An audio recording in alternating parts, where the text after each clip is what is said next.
Hey everybody, this is Alzorath, and welcome back to Legends of Dragaea. I let this run a bit longer than I originally anticipated. I was originally going to just let it run while I was sleeping, get up and record the second session. Unfortunately, I woke up late, had to do the stream. Stream dropped because, you know, internet went kaput. You guys can probably figure out what day that was by the very short stream. But then I had other stuff I had to get done that day while fighting with the internet and stuff like that. So we ended up just letting this run. I would come back, run again, come back, run again, did some other work, did some scripting, again, come back, click, run again. We got a little further than I originally anticipated. I even went back to the plane caves just to let it run on that. I have not done new stuff. I've just let it run the old stuff. We're a little bit over-leveled, but that's fine. Nothing wrong with being over-leveled and overpowered. Go ahead and get ourselves the tavern upgrade there. It does get us another table in here. I don't know if we can actually get additional tables this early, but as you upgrade it, you'll get more of them. It is fine. So next thing we want to buy, a workshop. Yummy. We can now upgrade our gear if we want. So we can reroll all mods. We don't have anything super special we can do with it yet. Whenever we level it up, we will be able to. And of course, the Adventurers Guild gets us guild upgrades. Finally, we have 15 points for them. But before we dump into that, let's go ahead and check our achievements. We got Groundhog Dungeon, completed 50 times a run. We got 1 million. We got all 8 slot gear. Yeah, I equipped stuff. I'll show you guys that in a minute. And we found a treasure floor, finally. There's like a 5% chance of that. And quest-wise, we have accepted quests. We still haven't finished the spear one, sadly. But we are actually pretty close to completing pretty much anything else here. We do need to kill the dark elf there. That'll be an achievement as well. We got level 30 there, which is another security thing. We still haven't even been here yet, and we already have the things. You may notice we have access to the C, plus. So it is showing it to us as we advance. I do need to get a Lancer character, which, honestly, we can probably just go to the tavern and buy. And you can see how many goblins and worms and all that other stuff we've got. It's got to actually calculate how much money to give me, which is hilarious to me. Those are the repeatable quests. We did a decent number on them. We also have to come over here to the market and build these. Don't worry, we will go back and do the guild thing in just a minute. We can now shop materials. We need to check what kind of materials it has available. Looks like it is, yeah, just ones that we have completed. So I'm wagering, no, that one's up to blue. Intriguing. I am going to go ahead and buy all of them. Why not? I mean, it doesn't hurt anything. We have an ungodly amount of money. Because for most of that, I had our characters on steal stuff. I also don't think everybody has accessories. So you should probably do that. But these are just going to be very mediocre accessories. Do you actually have a ring? No, you do not. So you'll go ahead and get that one. You're melee. So do you have a ring? You do. We already have a gold ring equipped. Do you have a ring? You have a crystal ring equipped. So you have the upgraded one. Do you have a cape? You do have a cape. And we do actually have more gear than it's showing here. Do I want... I think on you, I am going to go with magical defense. And I think I have, yeah, I'm pretty sure, yeah, I have equip on you and on you because it shows it as a down arrow. So anyway, that's what we can get there. In here, we can actually shop slightly better armor. We can get greens. I think we can get opals. Yeah, we can get opals, and we can apparently get ocean helmets and stuff. That is better than what we have, but none of it is enchanted, so it doesn't matter. Obviously, we don't really care about the blues and stuff like that. You can see we're filled up on purples and golds. In fact, I am very tempted to sell off the purples because our inventory slots right now are, we're getting a little full. Just a little bit, just a pinch.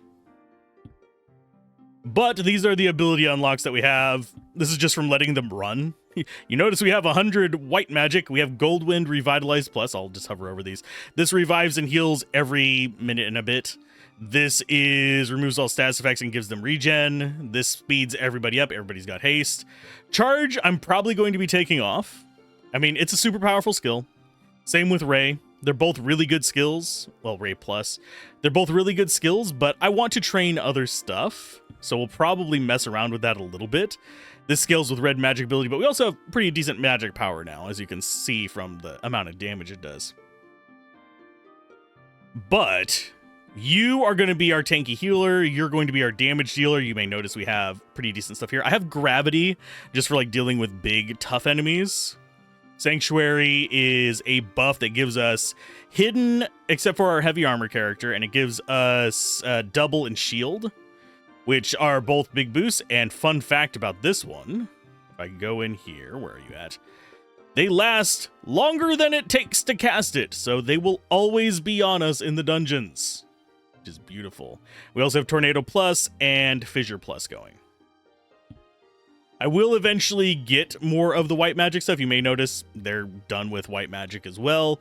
Gold Wind would be nice. Just have everybody with Gold Wind. If anybody dies, they get revived within a little bit. And you may notice they are a little bit faster on the white magic. I think they are higher level than our other character. They are not. I guess it is just our casting speed bonuses, because this one has the best casting speed bonuses, and they've caught up in level, funnily enough. This one's going to pass that in level. Christiane is going to pass Let's Play. And finally, we have Murmur, Haste. Of course, we have Haste on everybody. They have Luck, which is just, it gives us a crit bonus. I don't know if I necessarily want to keep that on them, but it increases your crit and dodge rolls, basically gives you a double roll to increase your chance of success. Confidence is a, if I remember correctly, no, I just unequipped it. Here, get that. Thank you. Yeah, it increases the effectiveness of all abilities by 72% for 72 seconds. Then we have Assassinate and Dirty Stab. Assassinate, I'm just keeping for vulnerable because this is vulnerable, and then we have a chance of Poison, Weak, or Dizzy. I'm probably going to swap this out for more status effects. Possibly Toxic or Poison. Poison seems a little bit more tempting. But we don't really have a lot of status effects. We have percent damage there, and I think getting status effects down on enemies might be our next goal, and we might actually do this on Let's Play and just have Let's Play be the status master. But that would involve probably more green magic. Because if we come in here, there's not a lot that does a lot of status effects. Like across the entire enemy team. Doom is nice in that it's like a guaranteed kill. It's got like a 20-second timer. Toxic Cloud, we've already seen. Drain is Drain Plus Plus. Is going to be just a bigger heal and steal. We don't have that yet. Well, I think you do, don't you? Are you at least close to it? No, they're just close to it. They're close to Drain Plus Plus, because that's a 90, and this is 80. I don't know why those two are out of order. It's going to bother me. Yeah, we could go Black Magic instead of Assassinate. I think I think I want to keep the Vulnerable, and I think we are actually going to go Poison instead of Dirty Stab. But Dizzy would be a good one to add. Do we actually have anything that does Dizzy? Skills with Black Magic that just deals negative status effect on an enemy. It's just a random one? You know what? There we go. You're going to be our status effect guy for now. And Dizzy we actually can get with this. So that's a decent status effect. I might mess around with more stuff, but we shall see. Can I actually disable that? There we go. This just gets us to a specific skill list. I could go Ice Blade Plus as well, but we don't do a lot of physical attacks. That's more for our other team. I think that is all the upgrades we can do here. We can come in here and do this upgrade. And just look at it. It just re-rolls all the stat mods. As we get further in, we can kind of mess around with the other stuff. We need to get the pearls to upgrade this to level 3 so it can actually do our passives. But here, we can actually see what our various things are. I think we want to go ahead and upgrade you and go up towards this and get the dungeon XP one up first, because that gets us moving faster. Well, faster. Now, as far as the other stuff that we want... We're going to go ahead and upgrade the material drop rate. That leaves us with 2 points left. We don't care about the Dragnir. We don't care about the maximum barrier life. We're fine on those for now. We don't need the sell prices. Price to hire an adventurer is reduced 5%. That might actually be handy in the long run, but we have so much bloody money. Drop rates for armor, no. I think we want to be going after this one next, so that means upgrade you. And I think we're going to go for bosses and elites, and then we'll come over to this as we get more rank ups. Because quest-wise, we still have a bit of a ways to go. We need to get the lance, we need to get the four-headed worm, then we need to get the dark elf griffin, and then we can start in on the greenery. Then we can start in on the D+ quests. So do we have anybody here with a high spear ability? I think you might. Yeah, we can just hire you. You're going to be on our physical team anyway, so... Yeah, you... Except I don't like Woolkins. I'd rather have Turtle Guy. Does he have spear? He does. Yeah, we're going to go ahead and hire you. That's going to be one of our physical characters. Your staff and stuff, I don't care about that. I suppose I could get one of the Woolkins for it. The question is, which one do we want? He's actually got fairly decent stuff. You, little bit less decent. You've got white magic, though, which would actually be a little bit more handy. Because then I wouldn't have to grind it up. But he's on staves. I think we will go... you. And then we'll just wait for our next one. We actually have a quest done now because of that. So let's go here. Drop that one off. And that one's done.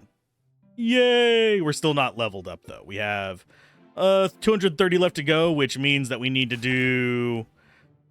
That's just going to be a guild point. That'll just automatically level us up.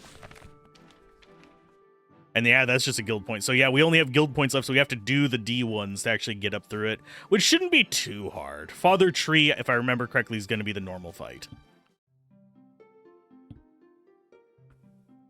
I'm going to crack my neck. Okay, so you guys probably just have garbage equipment. Yeah. Where best? That is not best. Yeah, we'll mess with these guys later. We are going to go sell crap, though. Just because we don't want to overfill. So we need the pearls for a few of these. We don't need a ton of them. Because a lot of these, we got 1, 2... Let's go back to town. 3, 4. Basically 4 places that require pearls, which is not a lot. Let's go into the jungles. We have a 212% chance of success. I think we got this. Just call it a hunch.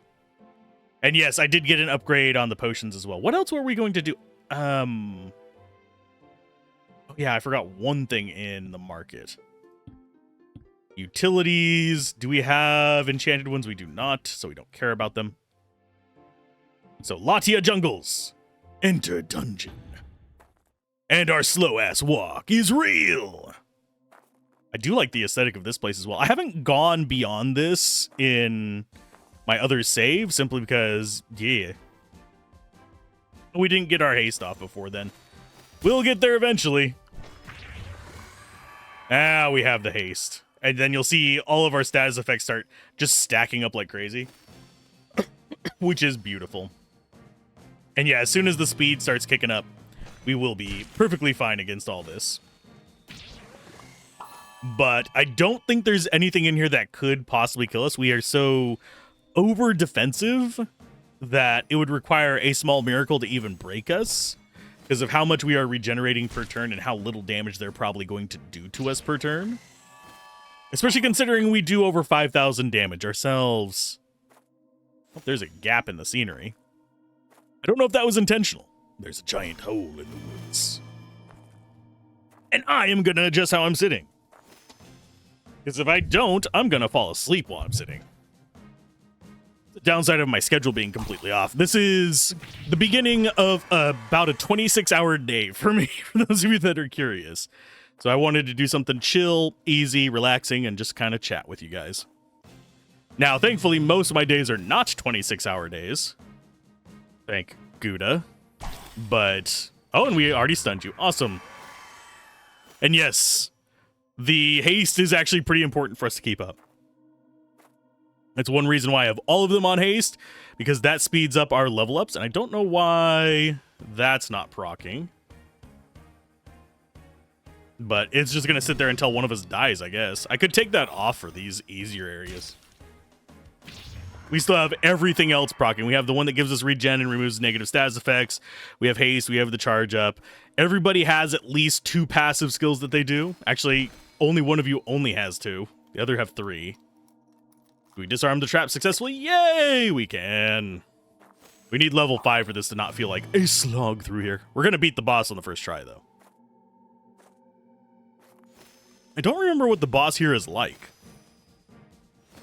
But as far as running off camera here, we'll probably run this place a few times on camera.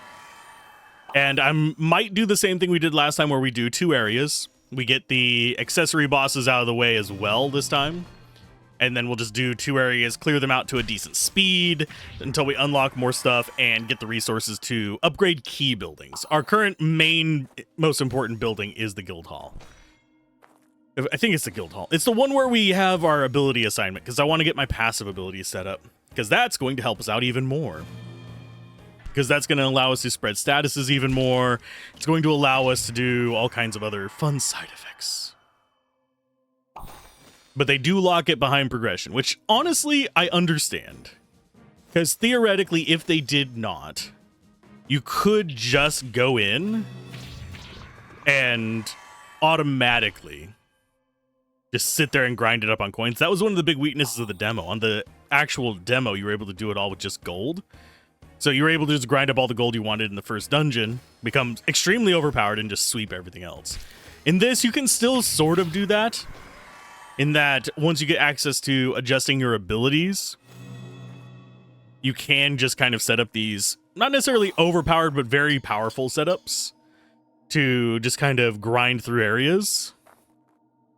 But you don't unlock all the overpowered stuff all at once. You unlock the active skills first.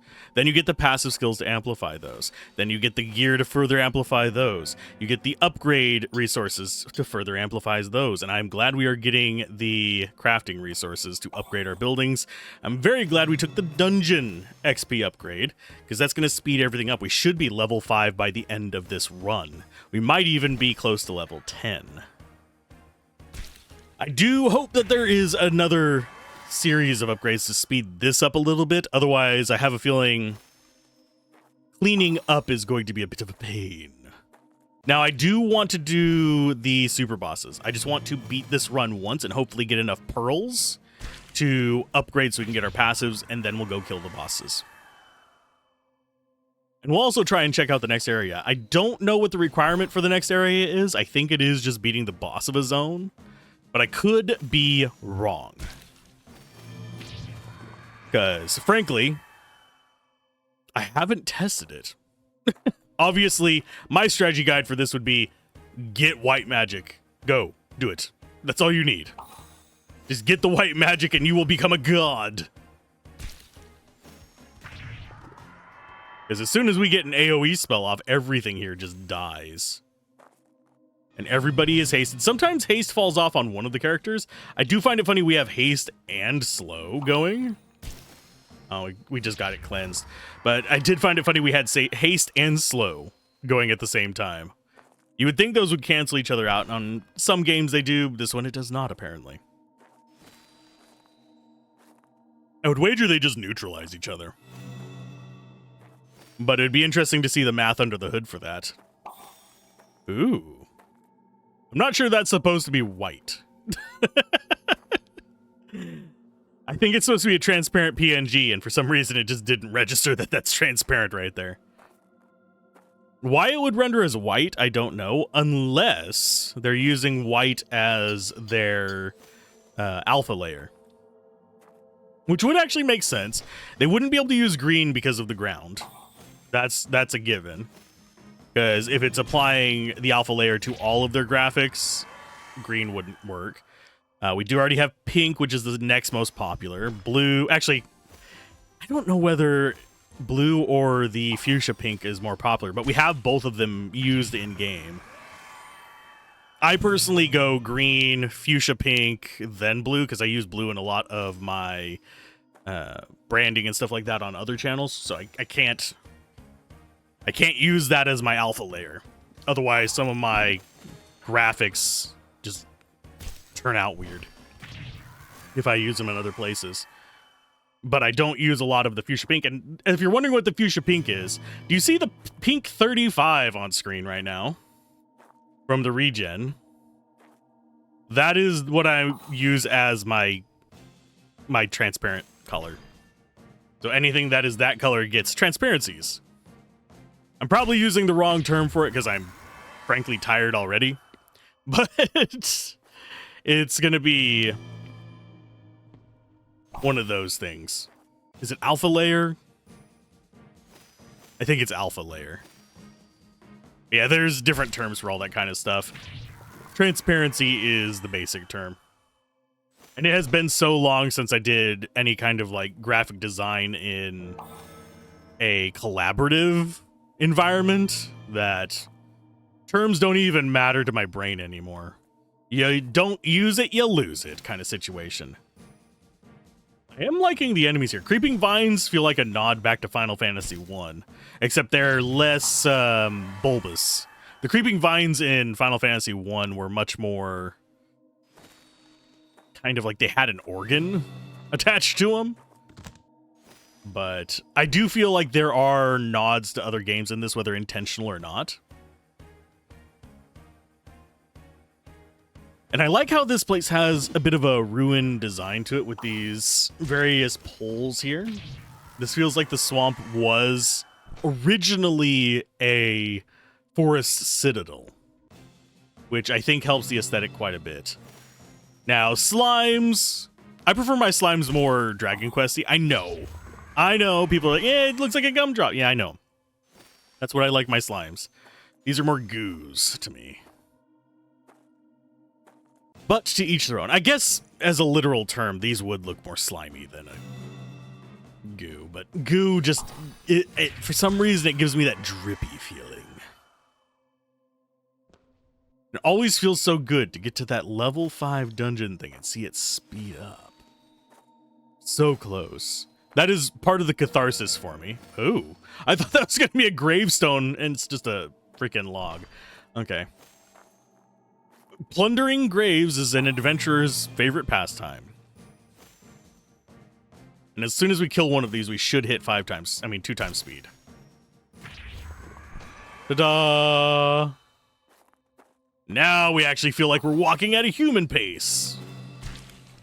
And then as we get higher in speed, we feel like we're walking at a freaking crazy pace. I did think of another way that they could implement the speed multipliers, though.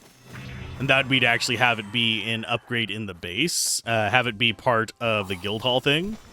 Because your adventurers getting more experience means that they would have the ability to move through various dungeons faster. I think here it's meant to kind of reflect your familiarity with a dungeon. But I'm not entirely sure that it's not just... We wanted an excuse to slow you down at first, at least. And as you can see, we're starting to get more of that bubble wrap going as these things speed up. And yeah, we're definitely not going to die, so I might take off the revival thing. Just to make life a little bit easier on me. Because we could always just go with another green skill there. We could go with a black magic skill there, which would be kind of a powerful addition. Because then we could start moving towards the status effects. And doom! Oh, we've got a lizard. That lizard looks like it's got 1, 2, 3, 4, 5, 6 arms. Is it a spider lizard? Or was I misgauging what was an arm? Next one we see, I kind of want to take a wild stab at it. See if it's actually that good. to have 6 arms.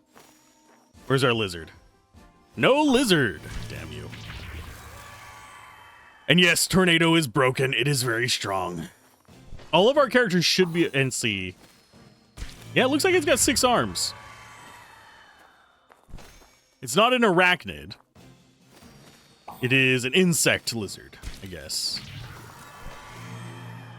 Which, frankly, it's not uncommon to add additional limbs in monster design to make them seem exotic compared to their base forms. Actually, I'm surprised we have not run across more things for the lockpicks in here. We're already on floor 3. We have 4 picks worth. Obviously, if we let it grind for long enough, we will get way past where we need to be for that. We'll start getting ones with like 5 and 6 charges that refill themselves. That's kind of what I'm looking for, especially once we get all of our stuff upgraded. That kind of stuff will become more common. I don't know if all the dungeons stay below a certain size. I would not be surprised if the later ones are like 10 floors and stuff like that. But I have not seen footage of the later dungeons, nor have I spoiled myself on them. So, I suppose I could. Because I do know there's other creators that have covered this. I, in fact, got one of the other creators that I sometimes work with off camera a key. So, and also just people I regularly talk to. But generally speaking, if you send me extra keys, they go to other creators who will cover it. And I know that they have already covered it. So, I just don't know how far they got. Because I know that one of them has achievements for all of the dungeons already, but has not gotten all of the same achievements as me, which kind of threw me off a little bit. So I should probably go look at those. They've actually completed all of the world's dungeons. Now the question is, did they unlock everything they could? I don't know. It'd be kind of handy to be able to, so you can see what kind of upgrades you can get. And since this game does essentially play itself, it is not a bad idea to just let it run at night when you're not doing anything. Or, in my case, I let it run in the background while I was writing. I let it run in the background while I was streaming as well, for those of you that were curious as to why I said I was playing 2 games at once. This is the game I was playing. And then there's also the... What was that thing that we just got? Earthhide. Okay. But there's also just letting it run whenever I'm rendering stuff or whenever I'm editing, that kind of stuff. It's not something I absolutely have to pay attention to make progress in, so I'll let it run. It's fine. It's not causing any stress on my system. It's barely even touching my system at the moment. Which is the kind of incremental idle game that I prefer. There are some that are fun that do actually tax your system whenever it's trying to calculate what is 9E37 kind of things, but where it's like, I'm choking on the numbers. But there's also games like this where it doesn't get that ridiculous, that are perfectly fine as well. I am umming a lot today. I need more caffeine. Let me drink my coffee! Yum. What blessed us there? Don't know what the Turtle Shrine tried to put on us. It must have been something we already had. Hi, tree! Time to die, tree! Die, tree! Goodbye! Oh, and it's a mimic as well. Nice. Ta-da! Assassinate, piercing the shield, and then giving it vulnerable. Lovely. Let's go ahead and exit this place. We have unlocked... Oh, it goes to the west. The Ilia Caverns. But we need to defeat the bosses first. Oh, and there's Harpy Forest. Let's go to Worm's Nest first. We have a 90% chance of success without our team. I wanted to get up to 9 characters. We need 25 to do so. So I'm going to go ahead and get some more characters here. We have a couple more turtles. We have a sword and dagger turtle. I'll hire you. That is second team setup. Do we go for another, like, assorted team? I need a brawler. I think you are a brawler. Because I think either that or that is hand-to-hand. So yeah, we'll go with Awaken. And guess we'll go with a Mage May. You can also gamble on items. I don't plan on doing that. But we can gamble on those if we want. I don't think it's going to be worth it. So this is our full roster. We can actually set up other parties. So our second team is going to be a tank team. That's going to be probably you, and you. So you guys are the tanky boys. And then the third party is going to be Rar and May, and then whatever else we get. That seems reasonable, right? And then we just go in here and go with their equipment. There's our strong characters. These are our backup characters. So you are best with... You're a sword and light armor guy, oddly enough. Which is meh. So I guess we could go Vorpal Blade on you. Equip, and we could go like crit maybe. You're turtle, so you're shell boy. I'm actually surprised we have not found very many in the way of heavy shields. We've mostly been finding bucklers and crap. So getting rid of that heavy shield may have been a bad idea early on. Okay, crit chance, yes. And you are light armor, but do we actually care about you being light armor? Added to your agility? Nah, we don't. You're not going magic defense anyway. I think you are going heavy armor. Even though you're not kitted for it, that seems like a good idea. We're going to have a hand-to-hand character on that. You're going to be... medium armor chance. Equip that. Armor-wise, go ahead and just go for the iron plate, I guess. And the boots, we don't want to use these, but I keep them because they're unique. They're stone blocks. Basically, agility down to nothing. Magic speed is completely gone. But other than that, it's actually fine. So you know what? We will equip those. Why not? Enjoy 0 agility. So you're a sword guy. Do I actually want to throw this on you? No, that actually causes... way like massive slowdown, so you'd want reaction skills with that, which is doable, but we're not going to. And yes, these are our strongest characters. So you've got that. You are level 95, your lances. So we've got this one. Got 2 iron lances up here. This one's going to be melee accuracy, light armor mastery, and this one is also light armor mastery, but it's got reflect and maximum barrier. I think we're going to go with that. Melee speed up and shield. And that is lance mastery, so that can go in. Probably go medium armor on this guy. He's a Woolkin. So, if I remember correctly, he has passive abilities to boost... Yeah, swing with both hands. He has big swing. Two-handed is what that symbol is, which I don't plan on dealing with that.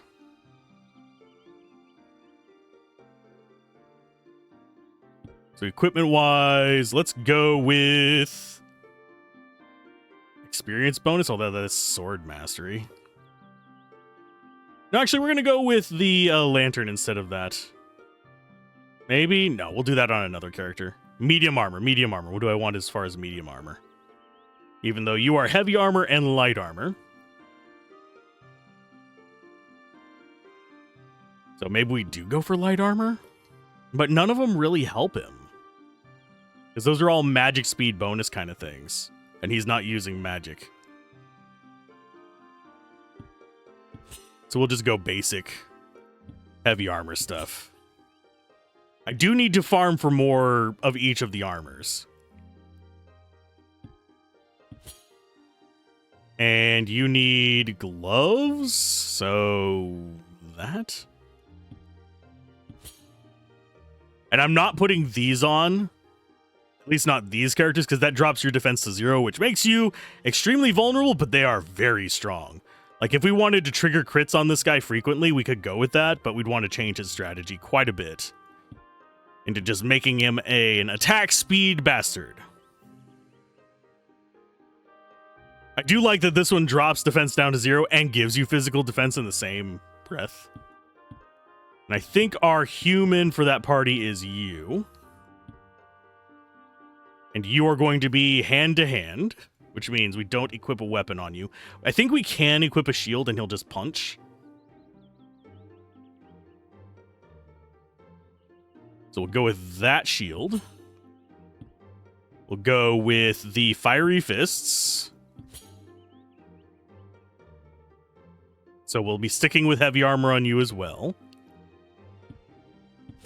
We don't have a heavy helmet for you, but this will be fine.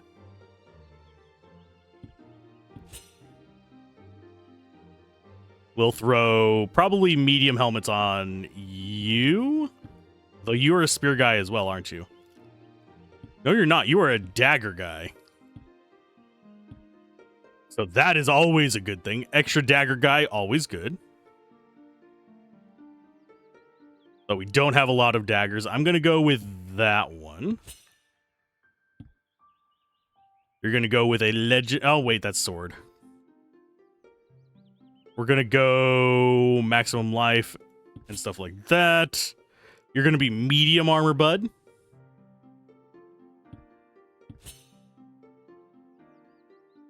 Melee speed bonus is definitely what you want.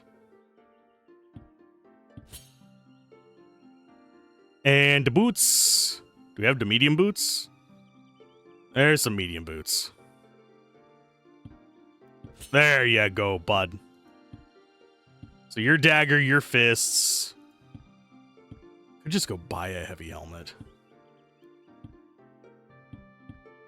So are all of you equipped? Yeah, we have one person left to equip, and she is probably backup mage, if I remember correctly. She's got block, red magic, stuff like that. So we'll go staff. I think we'll go with that staff. And we'll go light armor on you. Is this just better? Experience bonus, physical defense. 6 melee attack, 14 melee attack with... Yeah, we're going to equip the Pearl Lantern instead. And we do actually have a large shield. It was just already equipped on somebody. Let's go with you for the cast speed. And you're going to be light armor, so we'll go ahead and equip that. Because those are always good. These are just beautiful. They don't have any downsides. A lot of the uniques do. So, we kind of have to be cautious about which ones you equip when. Because we have, like, the burden you down set items. So, equip that. Could equip this one instead, but I don't think we particularly care about that. Red Magic Mastery. Yes, you are going to be Red Magic, so that's fine. You might also be some support skills, but it's fine, whatever. I think that's everybody equipped, except for you don't have a helmet yet, so we'll just throw a helmet of some variety on you. Something is better than nothing. I could throw that on. Cannot give or send status effects, but I actually like getting status effects. That's one of the ones that has like a drawback. So you could like load that onto a character that is just meant to soak everything. It's a ribbon with a side effect. We do have just the bronze helmet there if we wanted to stick with heavy armor.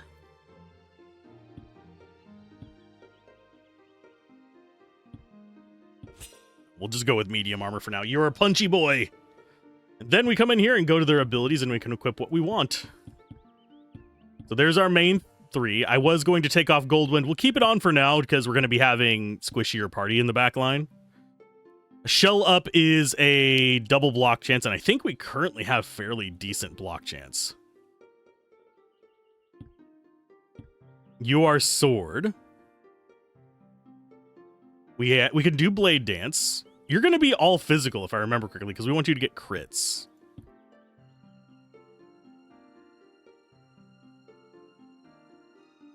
You are going to go... Oh, we don't have luck available on you. That sucks. Well, we definitely want haste on everybody that can equip it. You go...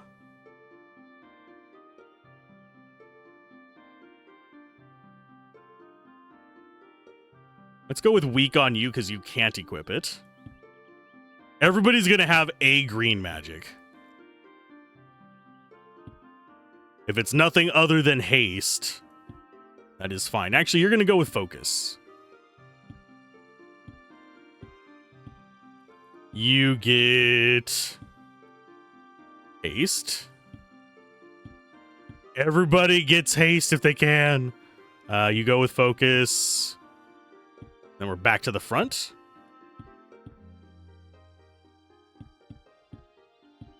Sword guy is going to get slicing wave, I think. No, we want to be using melee abilities. This is going to be... Actually, we don't care about shell up. That can actually just get removed. Just seeing what else we have. Do we have imbue plus? No, but we are going to go ahead and just grab normal imbue. You guys are going to be selfish. You guys are going to be very aggressive. Then if they're below 20... Okay, so we have blade dance for the many slashes. And quad slice. Yeah, you're going to imbue haste and just be like attacking as fast as possible. Because you have the insta-kill weapon. You are a martial character. I don't want that. Our spear skills on you are decent. We don't care about the shield.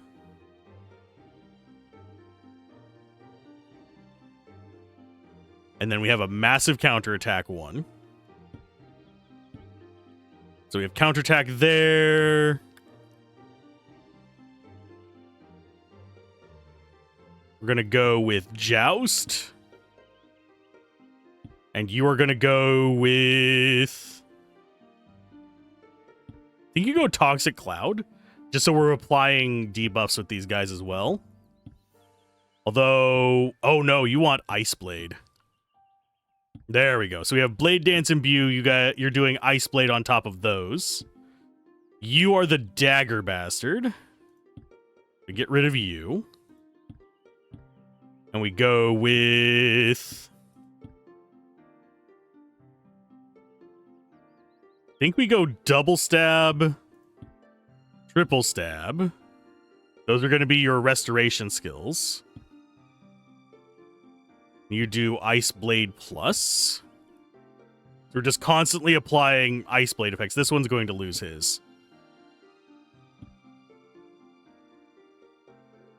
We go back to Toxic Cloud. So now we have Blade Dance, we have Toxic Cloud, we have Ice Blade Plus. You have Hype Up, which is actually kind of powerful on you. We're going to take it off for the moment. We're going to actually put it into this last slot. And you are Punchy Boy.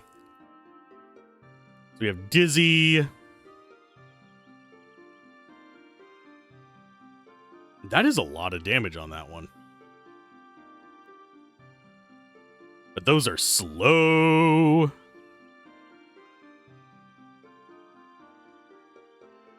Whirlwind Plus seems like a better ability.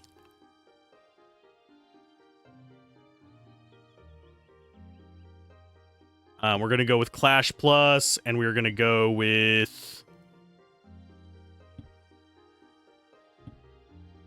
Do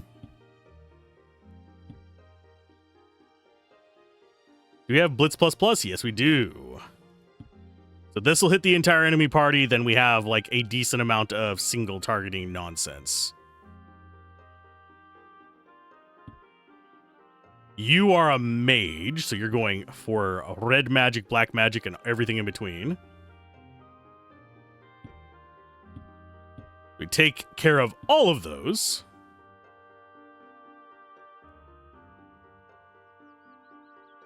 And I think we go Foxfire,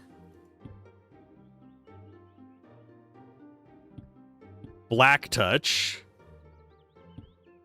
just for more status effects. You do Tornado for now. We can get Burn going. So maybe you're DPS. Instead of that, we go Poison Plus. So now you are just dealing all the DPS skills.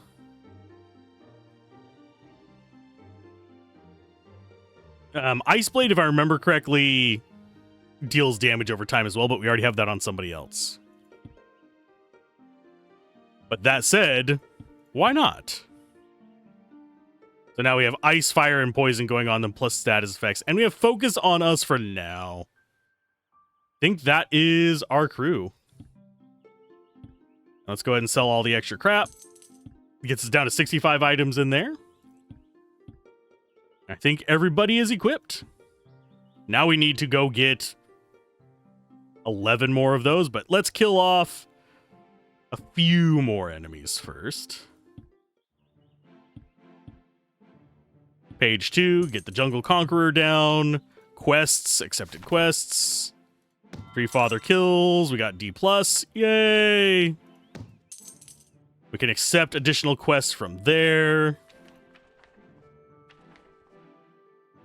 That one requires a status thing, and we also get a Hedgehog one. So, level 40 white magic, I'm pretty sure we actually have that maxed out. We need a level 2 workshop. That's going to be relatively easy to get. And Devil Plant kills, we'll be fine with. Let's take care of some of these bosses first. No, we're doing Latia jungles until we get the last little bit of resources. Mainly because we want to upgrade that so we can have our passive skills set up. And it doesn't hurt to speed this up, because this might be one that I grind off camera for resources just to get enough of the pink ones, because they are used in the workshop for crafting and stuff, so. That said, we'll probably have the resources to just buy them. Which, we have enough gold to last us the rest of the game, I think. And I'm waking up from the coffee. Coffee's helping. Coffee always helps. And I forgot to take the recovery off of us because I was mentally in the space of, okay, we're setting up for getting that there. Whatchamacallit? Boss raid. Oh, we could do it with our teams. This main team should be able to just carry the rest of them and use them as sort of a wall. As long as Let's Play stays alive, I don't think we could lose. Because once that's fully charged, he's just like, okay, everybody back up. Because that is revive all party members and restores them back to full. So unless he dies, and I suppose I could get another white mage character as our 9th and just nuke everything that way. That might be a possibility. But they're going to be weaker than Let's Play. I suppose we could make them like full tank. Of course, Let's Play's full tank as well. And everything's boosted up. Did we end up casting it? I think we'll cast it if things are not at max life as well, I guess. Which is fine. I need to keep an eye on that. That could make it slightly worse for bosses. We'll see. And yes, I do have it set to only legendary and legendary unique items. As far as what we'll pick up. I don't know of any reason to pick up lower stuff, but not higher stuff. Just as an aside. Maybe I'm missing something, but... I mean, I suppose it could be cheaper to craft them, I guess, but I don't think so. I don't think it is. I mean, it would be worth testing, I guess. But yes, you can adjust what you pick up and what you don't pick up fairly easily. And I have it set to 50 dives. We're not doing 50 dives on this run. Okay, let's see. If we end up going down a little bit of stats, does that just cast? Of course, we don't go down in any stats. I'm just literally watching that one icon just sitting there flashing at me. It's taunting me, mocking me, making me assume the worst.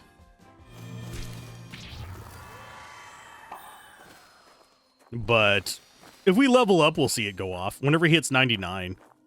Right now, Let's Play is still ahead of Christian, but... Oh, it refreshes on each floor. Okay, so it doesn't just cast. Kind of weird that it doesn't transfer between floors. Our buffs do. I guess we just don't get to hold on to spells for that long. We're about to be up to 4 times speed. I think we're up to, what, 7 or 8 of those? No, 6. We might need to do one more run. Because we need 5 more to get access to our passives. That said, I'm not sure if waiting this far into it is good for the passives, but it's fine either way. And no, none of us are getting hurt in all of this. And we have various abilities here. Double ability speed is increased. Oh, that's not the one we're trying to look at. I don't think I can actually hover over double and actually have it stick. Because for some reason, double is proving hard to hover over.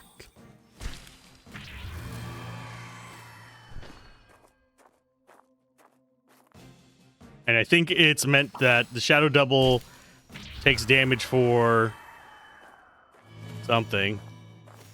For you, for 1 attack before disappearing. So we have 3 doubles. So basically, we can't take damage unless we're hit 3 times before that, which is kind of brutal for the enemies. They've got to eat through all that to get to us. That said, against the actual raid bosses, that's not going to work very much at the very beginning. We're going to be taking early hits, and then we'll be soaking the rest as we get more double and haste and all that stuff going. Are we looking 7? Yeah, I need 11. But at least our level ups are coming in fairly quickly. So this is going to be our first boss in here. Oh, we do have a resource. Please give me a bunch. 3. That puts us up to 10. We need 1 more. Come on, give me a fight that gives me 1. That way we can do it on just 2 runs through the castle. Not through the castle, through the jungle. That didn't give me any, and we're now at speed 4 times. We're at the 2nd tier. So things are going to start getting really flashy down there at the bottom.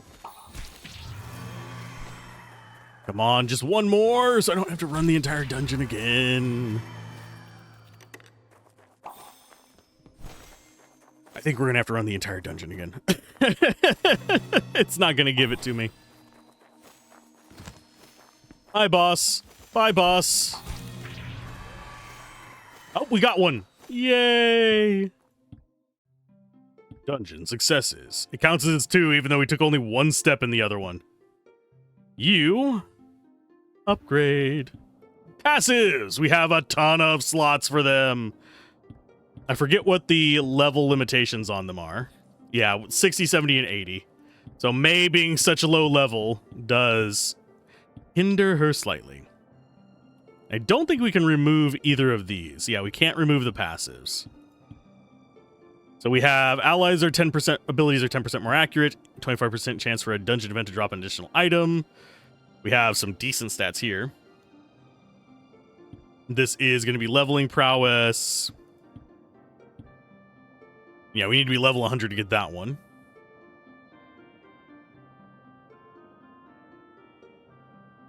Let's see. What do I want to increase on you? We don't have a lot of red magic ones. I do need to work on that for him to unlock some of those. Green magic. Passes your negative status effects onto them. Restore from a negative status effect if inflicting one on an enemy. Magic accuracy. Gain the same status effect given to allies. Yes.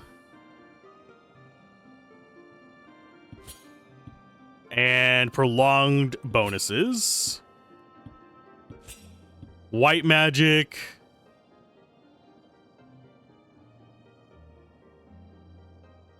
Target allies. Also benefit all allies. We kind of already have that. We could actually use it with lower level ones that are faster.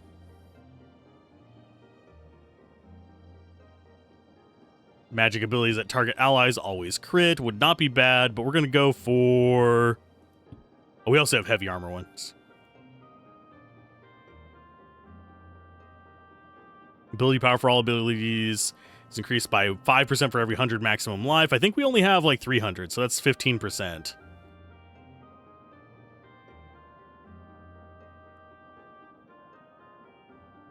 We also have the block ones. I'm going to go with that for sure. Increased by 0.25% per character level. So we're almost at a 25% increase on that. So yes.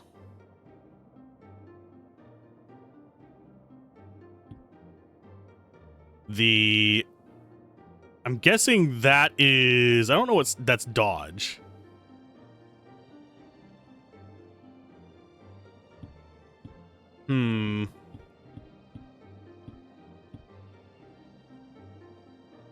Let's go. We're not going to equip everybody. We're just going to equip our main 3 on these for now. We're going to go with magic speed bonus.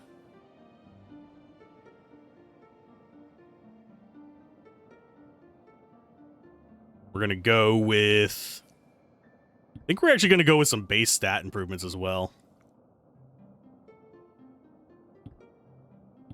Thought there was one here that gave us...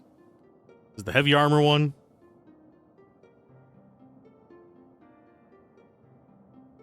There it is. Thorns increased. Yeah, 2 per character level. Ability power for all abilities increased by 5% for every magic life. Yeah, we're going to go with that one.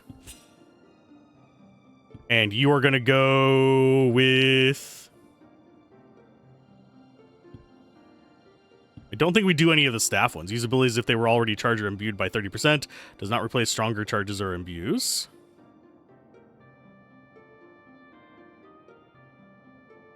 With a staff equipped, abilities ignore 25% magical defense. Magic power is increased by 1 per character level.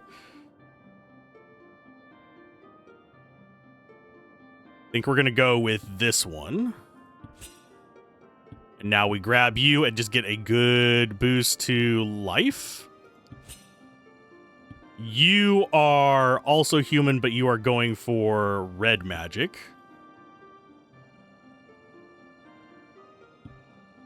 Equip that.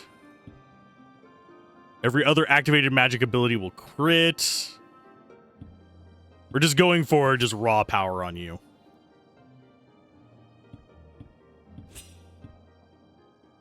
Charge magic ability by 30% after use. Does not replace stronger charges.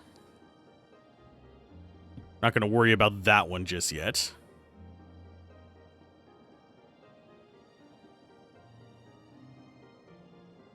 We don't care about the magic accuracy. We are going to go ahead and grab this and this just so we guarantee we get them.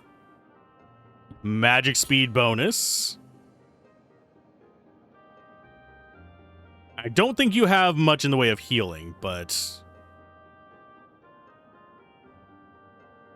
So we won't worry about that.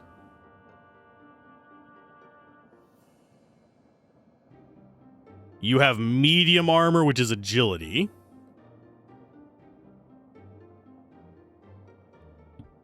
We will go ahead and encrypt that and get you more. Yeah, it's increased for every 100 agility, and this increases agility. No, that doesn't increase agility.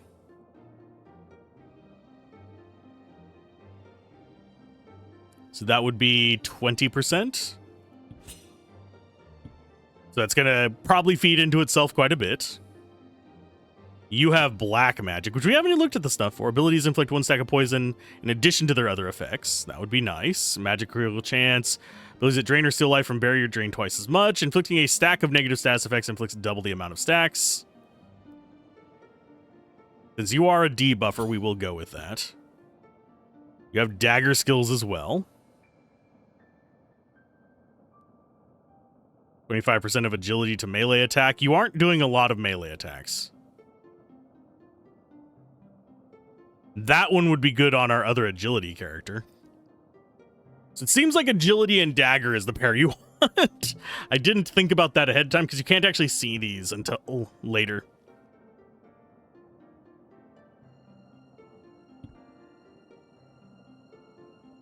Let's see. We eventually need to be getting these security ones, but we don't have high level on that.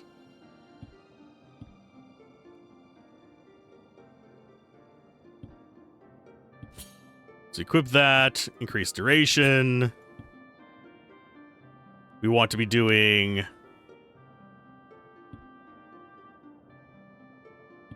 that. Do we want to do any light armor stuff?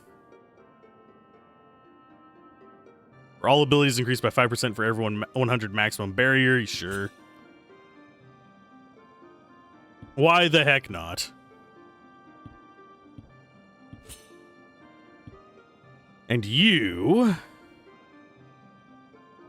are going to add...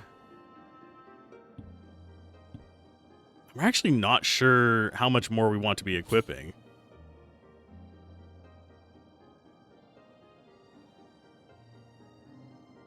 That's actually not the ability we wanted. This is the one we wanted. And as far as our other abilities... Honestly, a lot of these just don't seem that great. We don't have white magic on you, really. So we can't really use any of that.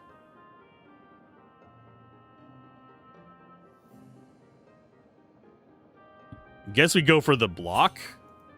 That actually wouldn't be bad on all of them. So what do we replace that with? I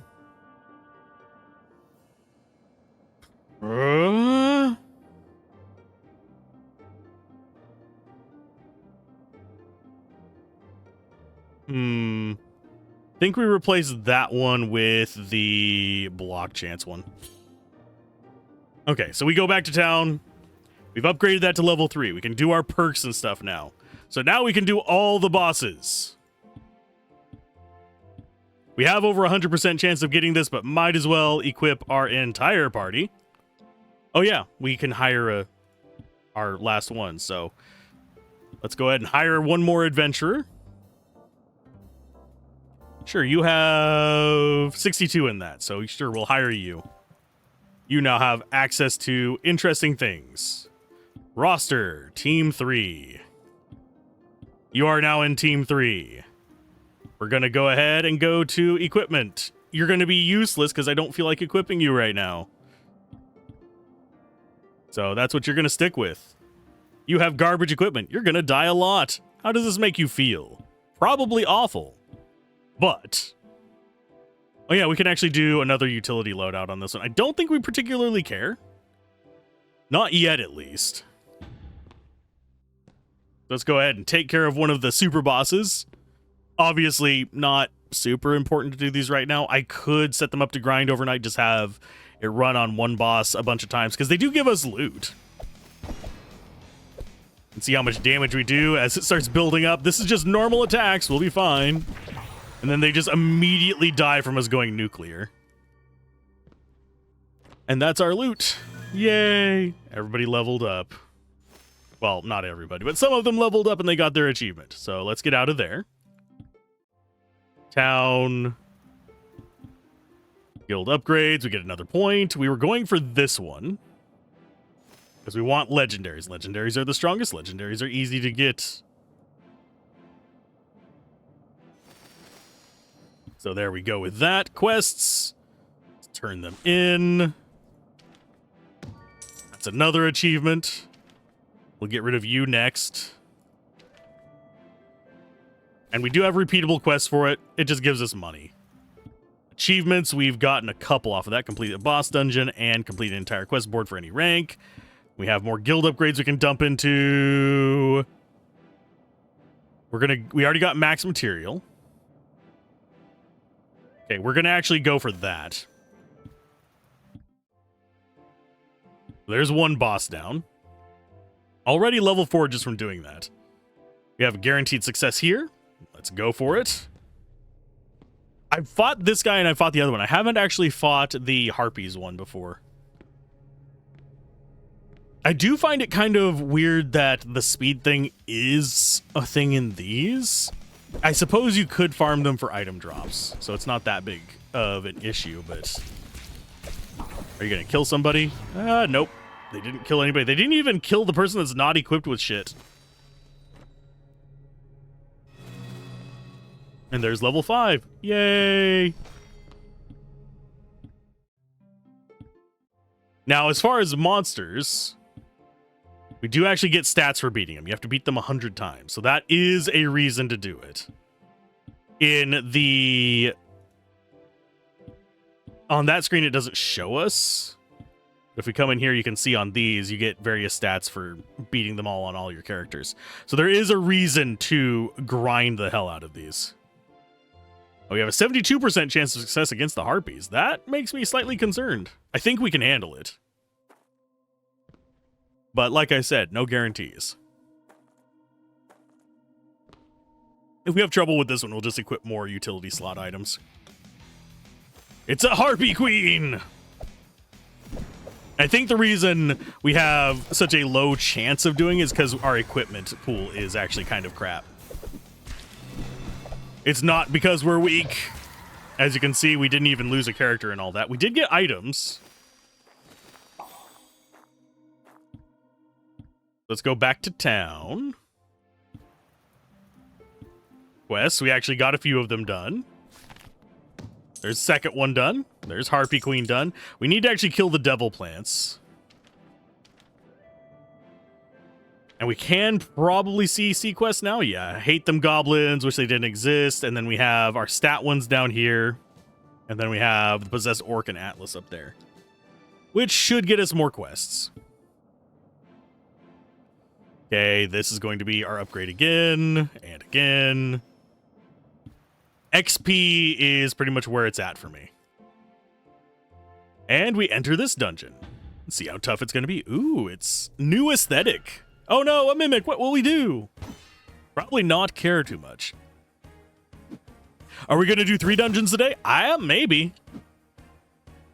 Depends on how long it takes. I mean, we're only an hour in. This is fine. Last video was 3 hours. These are going to be long podcasty ones. And we also have crates down here. Cool. Only 23 gold. Not impressive. We do need to get to the stones from these and the previous area to upgrade our buildings, because I do want to show off fully upgraded buildings. I want to show off final bosses, stuff like that, which means we do need to be significantly higher level. There are achievements for being level 1000. And if I remember correctly, max level is 2000. They are planning a prestige system after release. So it's there. For me, prestige in this would probably be a new game plus, but I don't know how they're designing it. I have not seen the specific information about how it's going to work. Just that they are working on it. Do we think the enemies stand a chance? No. Because we are designed to make ourselves completely gross. With regen, barriers, 3 hit soaks, haste, strength, all kinds of stuff going for us. We don't have all the buffs on all of us all the time. We do have lucky on us for everybody right now, but that's going to go away eventually. And I don't know what that status on the left of you is. Hidden. Okay. Hidden doesn't apply if you have heavy armor. It seems like it might not apply when you have medium armor either, but it's whatever. Because this is supposed to apply hidden to everybody. We'll see if it does whenever it procs next. I'll just keep an eye on that one and see if we get hidden on Christian. Because Christian is medium armor. So it might only apply to... Although, we might just be overflowing our buffs. And it might not be able to display it. Because there's probably a limit to how many it can show at once. And that is a very gnarly looking trap. That's a boom. Still only 4 floors in the dungeon. Makes me mildly suspicious. Why am I getting the messages?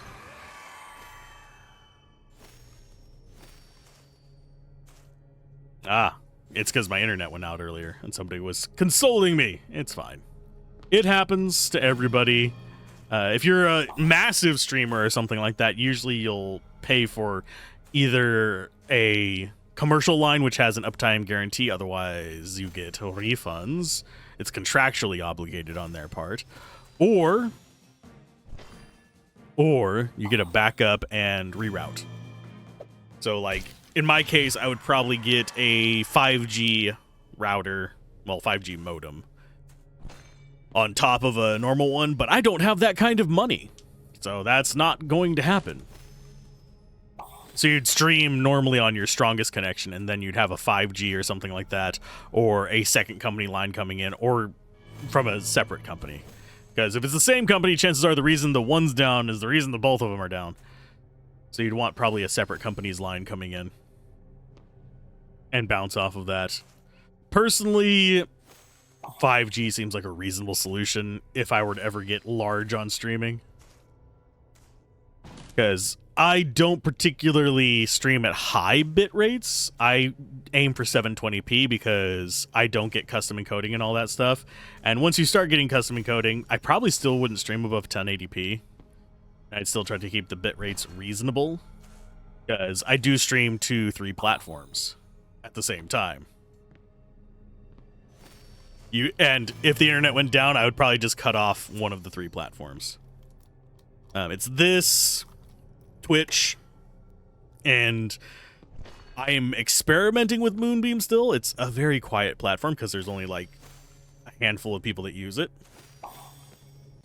But it is something to test out.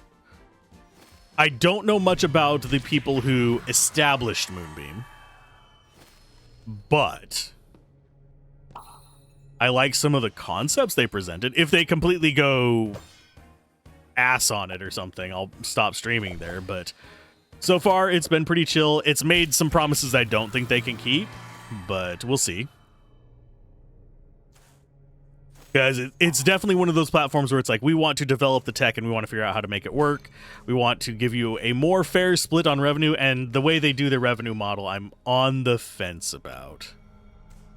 Because it's very much user contribution to keep it going. They are going to be running ads eventually, but I don't know how they're going to manage that with their philosophies. Overall, we shall see. They just want to give a bigger cut to creators, and they want to... That's not the part that got me on there. I know that's the part that's going to sell it for most people. If you're streaming for like 4 people, you're not going to be getting a lot of revenue anyway. Just for those that are curious, it just doesn't work that way. So a lot of these people are like, I don't get any money on Twitch, so I'm going to go to another platform. You're going to have the less viewers on that other platform, and you're going to get even less money, even if you get a bigger cut. That's just how it goes. The thing is, the reason I went there is because they had a... Basically, it feels like they were trying to take the Twitch Teams idea. I think they're called Teams. The streaming groups on Twitch, and turn that into its own feature and make it actually more like television channels, where you could be watching that, and then you'd have immediately somebody else you could go to on that same kind of stream group. So you could theoretically have 24/7 entertainment as people stream in there, and it would be very easy to swap between them. They haven't quite accomplished that, mainly because there's not enough people streaming, and I think everyone has their own little group. And it's not possible yet for someone like me to establish a public group, which is what I would like to do. I would like to make the retro gaming one on there. I have a limited group on there. Honestly, if you stream on Moonbeam, hit me up. I will make you a streamer on there. If you do retro games or if you do variety gaming, I have both of those groups made. They're fairly bare bones. A lot of these are like... A lot of the ones that are coming out have just like the usual gamer graphic on them and stuff like that, and it's like phase but 3000 streaming group, and I know I'm not that kind of thing. It's just like, this is for variety streaming, this is for retro games, enjoy. That way, if a number of people do retro games on there, we can just make a continuous enjoyment of that. I'm officially out of coffee. We are officially still walking very, very slowly on floor 3. Have we even gotten any of the ore from down here? We have, okay. We've gotten 3. Not enough to get the upgrades we want, but it works. This and the previous area are probably what I'm going to set up to grind tonight, tomorrow. If we complete the 3rd area on this, I will grind it as well. I want to show off the various enemies, various traps, various resources, and stuff like that in each area. Just so we can appreciate the enemy design, appreciate the strengths and weaknesses of this very monolithic path approach, which is meh. It's fine, but not my favorite. I do wish I could actually do veering, kind of like Final Fantasy VI's river scene. But yeah, if we get through the 3rd area, I'll grind that as well, because there's no stream tomorrow as of the recording of this. I don't know about on the release. Watch the upcoming streams tab for that. The live tab should show you what's coming up. I try to get them out at least 24 hours ahead so you guys can know and set aside time if you want to watch it. But can't always guarantee that. I know today's stream was last minute because I didn't know what I had to do this morning. I was going to do a 3-hour stream. We only got 1 hour because the internet died. But as far as what I stream, if you guys are curious, it is different from what I do Let's Plays of. Let's Plays are going to be kind of, you can sit and chill, watch the one standalone video and be done with it. The streams are generally going to be longer games. Like currently we're on Final Fantasy X2. There's going to be, we did Final Fantasy Tactics, the remaster after it released. That was fun. I kind of want to play it again already. Although I'll probably do Tactics Ogre before we do that. But I'm going to do the PS1 version. There's various other things that we do on there, but mostly the streams are going to be the longer format games that take multiple sessions to do. That way people can tune in, backseat to a limited extent. Don't spoil stuff for me. You can backseat all you want. In that, like, hey, there's this hidden item, go grab it, it's good for you, or stuff like that. Don't tell me how to build my characters, though. That's jerk mode. Because that's half of enjoying the games, for me, is building my characters and discovering the story. As far as having to do weird puzzles to get the hidden bullshit in 5 chapters later in the game, yeah, tell me. That I'm not bothered with. Just don't use this ability. Well, too late. I've already used that ability. That actually happened in today's stream where... I'm not mad about that one. That one was, I don't know what these Watcher enemies are for. It doesn't broadcast what they're for, but apparently they're for an enemy later on that's going to lock out the abilities I used on them. I'm not going to be able to use black magic in that fight. I'm going to have to resort to brute force. Hopefully they don't stop me from casting white magic at least.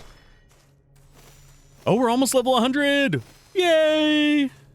I don't know if Let's Play or Christiana is going to get there first. We have very much not gotten many resources. Kind of sucks. We do have increased material gathering, but it's whatever. Are we going to take on the raid boss on this one? We might not. We'll try it. If we die, we die. The raid boss ones are oddly much more forgiving than going through the dungeons, in my opinion. Mainly because you don't have all the loot to lose. If you die, oh no, you just go back and try again. Obviously, if we struggle, I can just equip whatever. Well, that guy didn't stand a chance. And we are a Dune. And that unlocks the Adamant Depths. I don't think we have enough to upgrade any places. No, we don't. Our next upgrade for this is going to be the Blues. We did get some quests done. We need to kill Leaves still. We have that. We killed the Kraken. Class C quest can now be accepted. And that one's going to be red magic, so we've already got that one done. And Two Brothers is going to be what? Level 3 Tavern.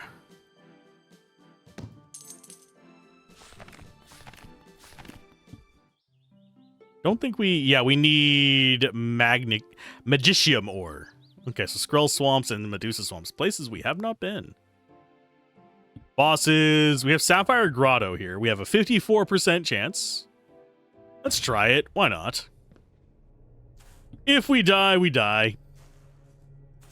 It's not like we're going to lose any loot from it. We have a pretty decent team. We should probably equip Alzorath with, stuff.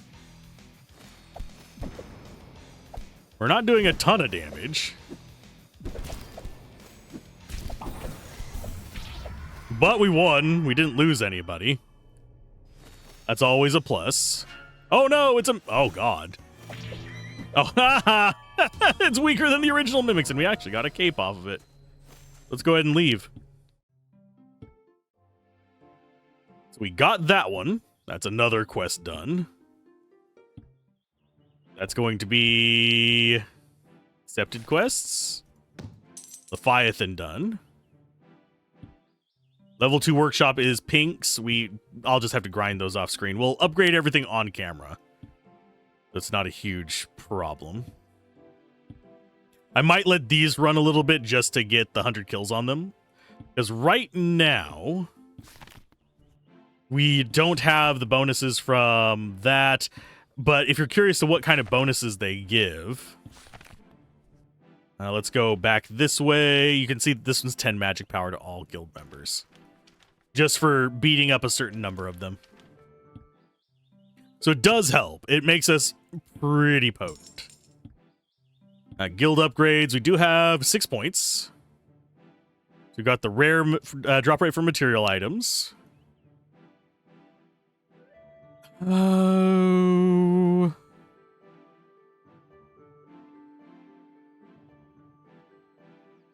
5% chance to spawn an additional boss chest in the current dungeon floor per upgrade point. More than one can spawn.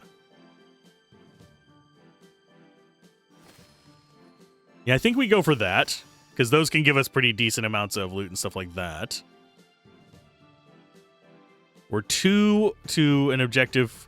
Chance to award 2 to an objective for a monster hunting quest per upgrade point. Need 5% less of a quest objective to complete the quest per upgrade point. Item drop rates from dungeon events are increased by... I think that's going to be our next one. Don't care too much about the utility training.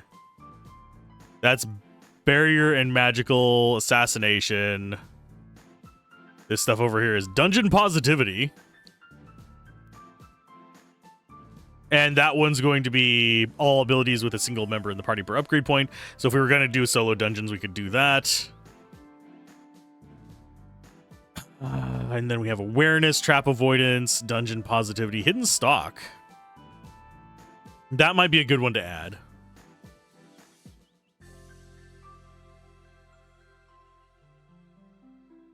%4 chance per upgrade point to get an additional treasure floor. We don't care about additional treasure floors. That is those done. World map. Adamant Depths. We still have a 100% success rate. In we go. I don't know at what point we are going to struggle. This will be our 3rd dungeon today. Are we going to end up getting through all the dungeons today? I don't think so. We could, theoretically. because we are pretty strong. We're very focused. We have our hastes and stuff going. We have our regens going, and then as we get further in, we still have not gotten beyond 4 floors on any dungeons.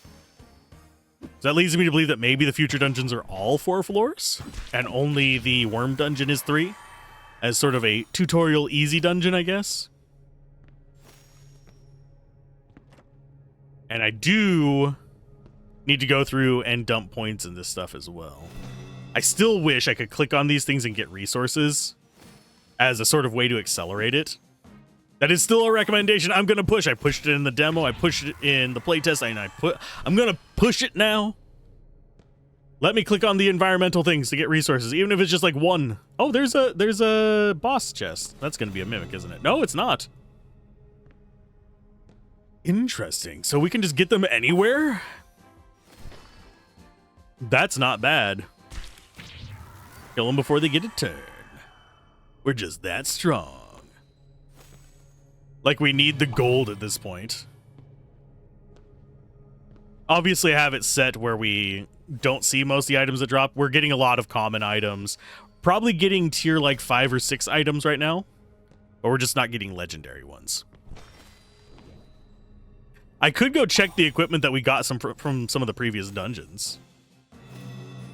And see if we have any upgrades. Because we have gotten gear today. I just haven't gone and checked it. In fact, the last boss gave us an item. Didn't they? Or was it the one before that? One of the recent fights, we actually got a gold item off of it. Because that is the only thing we will see. And we obviously need these resources to be able to improve our buildings just a wee bit. Now, do I plan on streaming this?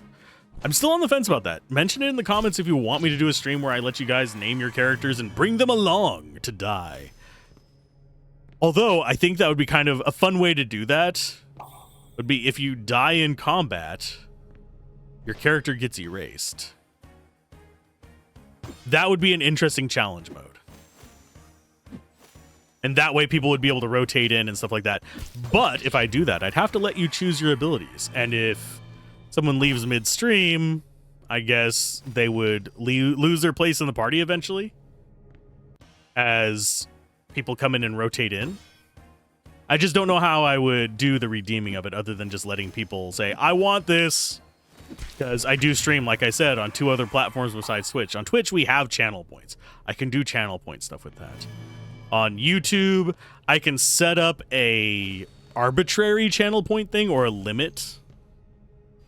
But it's not official through YouTube. So I'd have to like track the variables locally. Which in and of itself is a pain because then I'd have to be able to set up a command for you to view them. And that's spammable. But I can put a timer on it. There are commands on the YouTube side. It's just an exclamation command, but at the same time, since the hard drive failure that got rid of a lot of the stuff I had stored, as far as your channel points on the YouTube end, those aren't restorable. That hard drive is gone. I did not have a backup of your stored channel points because it was just in a file. Actually, it's technically in a variable in the folder with the bot. So any chat points you had gotten was just gone. Down we go into the pit. Oh, it's stairs. How did we get stairs in a cave? Okay, this is fine. Everything is fine. And yes, after this dive, I will take a quick break to restore my coffee because I am out of said coffee. Although I might not go coffee. I might just go water or something like that. To hydrate and take care of some stuff. So I'll probably do a little bit of grinding in that. It's going to be like 20 minutes as usual. I grab myself some breakfast for this long foreboding day. I will need to be recording another thing, so I'll probably have some grinding behind that. I don't know if I'm going to do a thing where I go and record something else while this is running in the background and then come back to it. That would be... I would have a hard time figuring out where I was in the commentary at that time. Not that this is particularly focused commentary. It is all over the place and random, just like my brain. Did have someone comment a while back that I am scattered even for ADHD. And on one hand, yes. On the other hand, I am aware that I am a scattered individual. I openly admit it. But if my scatteredness is something that offends you or is something that absolutely drives you to hate the channel, there are a lot of other creators out there, even ones that I work with, that are less scattered and more focused. There's ones that do heavily edited videos. Watch what you enjoy, my guys. I've never understood the... And this is something that happens to every creator. I don't get it too much because I'm pretty good at just like, hey, here's this other channel that might fit you better kind of situations, or here's the information that you're probably looking for. I'm usually pretty good about doing that. Or if somebody's toxic to another person watching the channel, I'll just straight up ban you. But if you're toxic to me, it's just like, there's the other options. You shouldn't be spending your time on something you don't enjoy or you don't find cathartic. Because yes, I emphasize saying cathartic there because I play Souls-likes. I suck at them. I rage at them. But I like them because I find them cathartic whenever I beat the boss, whenever I make progress, whenever I find a secret. That is my catharsis in them. Also like the combat in them. There is some cheese stuff that can go on with those, but if it's designed well, it is very cathartic experience. Because it's a much more substantial combat system, usually. In a proper Souls-like. But really, you have so many hours in the day, and I appreciate the people who come here, enjoy hanging out, enjoy watching the games, enjoy learning about new games that release that they might enjoy as well. Find out why I particularly enjoy them, so they can decide whether it is something they want to invest their time or money into. That is the whole purpose of creating gaming content on YouTube for me. I am very much... I forget if have I mentioned on this channel? I think I have. I know I've mentioned on the main channel. I know I have it on the outro credits. But the main people that inspired me to start doing YouTube are Total Biscuit, rest his soul. He's probably the biggest influence on how I consider doing my reviews and stuff like that, because I actually, unlike Total Biscuit was straightforward about saying that he was into first impressions, and that's what he did. He wasn't doing full reviews. He was just giving his opinion on the first several hours of a game, and he was, frankly, more thorough than a lot of modern reviewers are with the actual games, which boggles my brain. We just saw a Minotaur. We hadn't seen one of those before. So he was one of the big inspirations for me. I don't go like digging through the options menu unless there's something important there. I do harp on games that don't give you accessibility options, but that's because I have to deal with motion sickness. I know that Total Biscuit dealt with motion sickness as well, but my bugbear is motion sickness on them. Give me stuff to reduce camera shake if it's available. Let me reduce bobbing. Let me reduce the blur from things like RTX blur and motion blur and stuff like that. Chromatic aberrations, another one that's important to have on your options. There's also some recording options that are important to me, but those are the only ones that I only bring up a limited list of them because they directly impact me. Or they are key things for accessibility to people I know. Now, the other ones that inspired me, Total Biscuit, biggest inspiration on me doing reviews and kind of my ethics towards content creation. Then you have HC Bailey. He was more an inspiration for me starting Let's Plays in the beginning, back in, God, how many years ago. Over on the main channel, I did Let's Plays for years. Never got a lot of growth out of it. Never expected a lot of growth out of it. I also did shoutcasting. Of course, also that's a Total Biscuit influence, but I did TCGs instead of RTS. But yeah, HC Bailey, thorough walkthroughs, guides, 100%, all that kind of stuff. Some people don't like his voice. Personally, I am used to it. I enjoy watching his streams. I enjoy watching his videos. Definitely check him out if you enjoy JRPGs. Does a lot of Dragon Quest, Final Fantasy, stuff like that. More mainstream ones, but he has a few off the mainstream ones that are exceptional Let's Plays. Very thorough, deep knowledge on the mechanics of it. I was never able to emulate his process because I don't have the patience to play a game multiple times, take notes on it, and then min-max throughout it so that I don't have to do a lot of grinding. And he does that. It also slows down his process. So he's gotten into streaming his research stages, and then he makes the full Let's Plays on the side of that. Which I think is a good process. Not for me, but he was an inspiration for me starting. And the last one was Kurt J. Mack. Kurt J. Mack inspired me because of what he did with Child's Play Charity through Farlands or Bust and the other charities he's helped with it over the years. He just recently reached the Farlands. I admittedly don't watch his stuff as much as I watched, well, don't watch any new Total Biscuit stuff because the unfortunate reality of several years ago. But he is still an inspiration to me to this day. I do watch H.C. Bailey's stuff still, believe it or not. So those of you that are fans of him might see me lurking. I very rarely comment because unfortunately there is, I don't know whether it's known to H.C. Bailey or not, but there is a fairly decent overlap in our audiences. And if I comment, I get a lot of, are you the Alzorath? Yes, I am. And I will get a lot of like the Diablo 2 Alzorath. And I'll get a lot of kind of like, I don't like pulling attention from other creators in chat, so I lurk. So anything where I know that there's Diablo 2 viewers or people who are big fans, I try to minimize my interactions.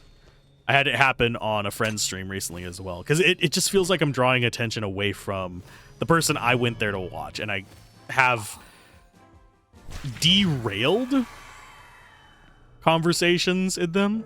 I don't mind it when it happens to me, oddly enough. I feel awkward when it happens to someone I watch or someone I'm friends with. And it's a very odd sensation.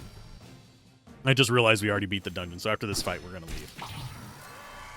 But if you see me in the wild, don't be afraid to talk. It's just one of those things where I feel mildly awkward whenever I'm dealing. Oh, we have a 45% chance. Let's try it. But yeah, I just feel mildly awkward drawing attention away from another creator. And it's not that I'm huge, it's that I have little pin pokes of people I watch or people that watch me scattered throughout. And I enjoy interacting with you guys. That's what the Discord's for. And we are beating bosses a lot easier than I thought we should be. There's another rainbow jar. +1 to an equipped item or upgrade to a unique legendary. Okay, so those are decent. And then we leave. So we will probably grind those bosses as well. Do we go into the Skrell swamps? I mean, we could probably make some progress. Okay, so accepted quests. We got you. We got you. We got you. We need to kill 4 more centipedes. So can we actually accept C+? No. So I think we need to do one more run through that dungeon so we actually get enough guild points to do that. Okay, so we've got those done. We're doing this one first. And then the next one is...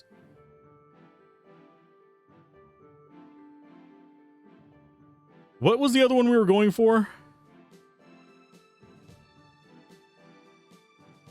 I think we might go for magic find training. There was another one that I was looking for in here.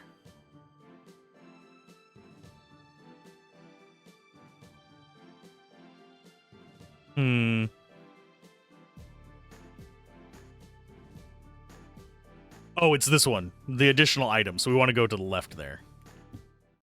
With our next guild points. What quests are we missing? There's RP for those. We need to kill more fish. We need to kill more centipedes. We need to kill more leaves. I think we've done 3 dungeons. Go ahead and enter you first. We need to kill leaves here, which shouldn't be terribly hard to do. We can actually boost the encounter rate if we need to, and then respec later. We've got plenty of money to do that. Thing is, we have to get down to the leaf floor to do it, which is, I believe, 3. So I will let this one run since it's going to be the hardest one to do while I get a drink refill, and then I will be back to do more! Be right back. Okay, we're back. A little bit later than I anticipated because I got distracted by a Danish. A cheese. Danish. But I think we've actually accomplished our goal. Yes, we have actually accomplished our goal there. We've defeated the Tree Father several times as well. And we've probably gotten some resources we could probably do some upgrades to if I particularly wanted to. But I am going to go ahead. Oh, nope. Nope, we don't want to get out of here while we're fighting. We want to get out of here when we're not fighting. Thank you. Item-wise, got some resources there. But now we can go back to town. We can drop in here, get ourselves some quests done. Which is that one done, which upgrades us to a C+. We can now accept C+, which is going to be our next dungeon. We're going to go ahead and grab repeatable quests done. And we can grab help me with the toxin. That's going to be probably black magic if I had to take a wild guess. Then we have hunt the witches and the Medusas, and we need, as soon as you pull the quest, okay. Proud warriors, take my challenge! Yeah, he's probably going to be a weapon one. We already have level 60 black magic with somebody. We do not have good club. We do not have good club. I suppose I could hire somebody with good club. But for now, we do not. We need a level 3 tavern for that one, level 2 workshop for that one. But we did get a rank up, so that's a plus. We also have an achievement, which is get an adventure to level 100. Sweet. I think there's one for level 1000 as well. Yeah, get a perfect being. Gets us 200,000 gold. Like, we'd actually need that by that point. But the one that we are going for is hidden stock. So we'll upgrade you and grab that. And what else do we want to spend our points on? Magic find is increased by 5%. I guess we could do that one.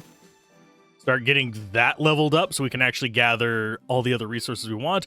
We can upgrade the shop there. We can also upgrade some stuff in the market. To get utilities up, we can get weapons up. Don't know if we have enough for everything. I want to get this first. So that's a level 2 workshop, which is another quest done. So it gets us some more RP. Need a level 3 tavern, which requires magicium ore. I think a lot of these require magicium ore, so that might be one of the important things for us to grind. Because, yeah, that's 3 of our main buildings that require it. This requires something we can harvest now. And a lot of these are the blue, and I have a feeling these are going to be magicium. So I'm going to go for utilities first. No, it's not magicium. Okay. So we weren't able to get everything. We are able to get some more thieves' tools. We have gain use on a crit, so that is our first one that is going to actually be semi-useful there. And we do start getting upgraded versions of each of these two. So we go back to town. We go to our utilities. We adjust this one so that we have... We are going to keep the resurrection potion. Actually, no, we'll go ahead and equip that there. I think we take this out. Although it is nice to have a resurrection one, just in case. We'll keep that in there. And then our second loadout is just going to be more of those, even though they're probably not going to be useful. Actually, no, we'll get rid of that. We'll get rid of the garbage. Inventory, did we get anything nice in all that? It doesn't look like it. It doesn't look like we got anything in all of that. No, we didn't. This is still locked. Let's go ahead and sell you. But yeah, that's worth quite a bit of money. We don't really care about that, though.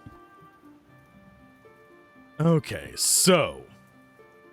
yeah, we need mostly purple and yellow resources, it seems. Of course, we're going to need a little bit more of the pink.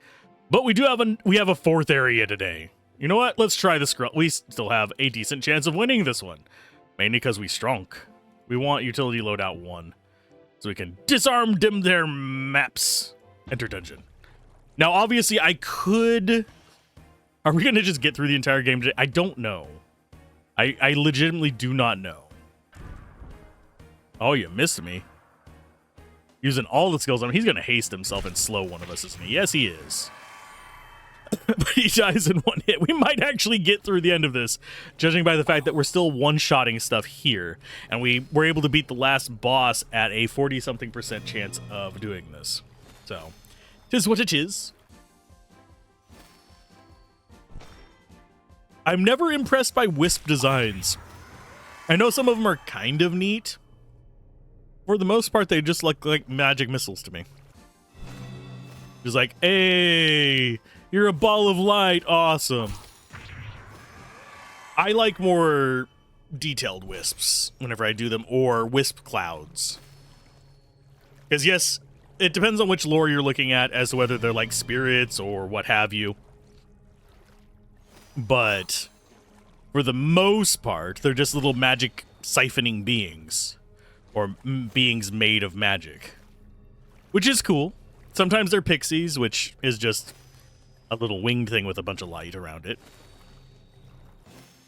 But if I were to have to go by a design that I prefer out of the bunch of them, it would be the wisp clouds, where it's like multiple little sparks kind of hinting at the general location of the greater wisp or as a swarm enemy.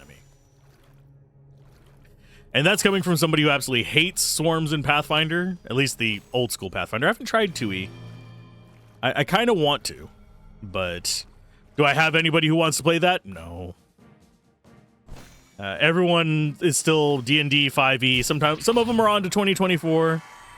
And a lot of people want to play Lancer. Personally, I'm burned out on Lancer. If I play Lancer, it's going to be as a player, not as a DM. Ooh, and we got an item in that. For you. Gives haste and additional life restored. It does not have a refresh on it, though. The one we have down here, I believe, refreshes on crits. A gain a use on a crit. So whenever we have crits, that has a 6% chance of getting another one. This one has a 4% chance of getting a use on crit. So we're gonna run out of them, but we have a chance of getting some back, which is kind of where we want to be with it. Definitely proceeding slower through this one. Still only 4 floors. Is that an orb or an egg? I think that's a plant, actually. We pondered our orb, we got some gold. And now the frog. It's the frog! I like the frog statues. They're probably my favorite ones out of the entire bunch, as far as their aesthetic goes. They're just kind of like a mix of ominous and awesome, which I love. They're nosome.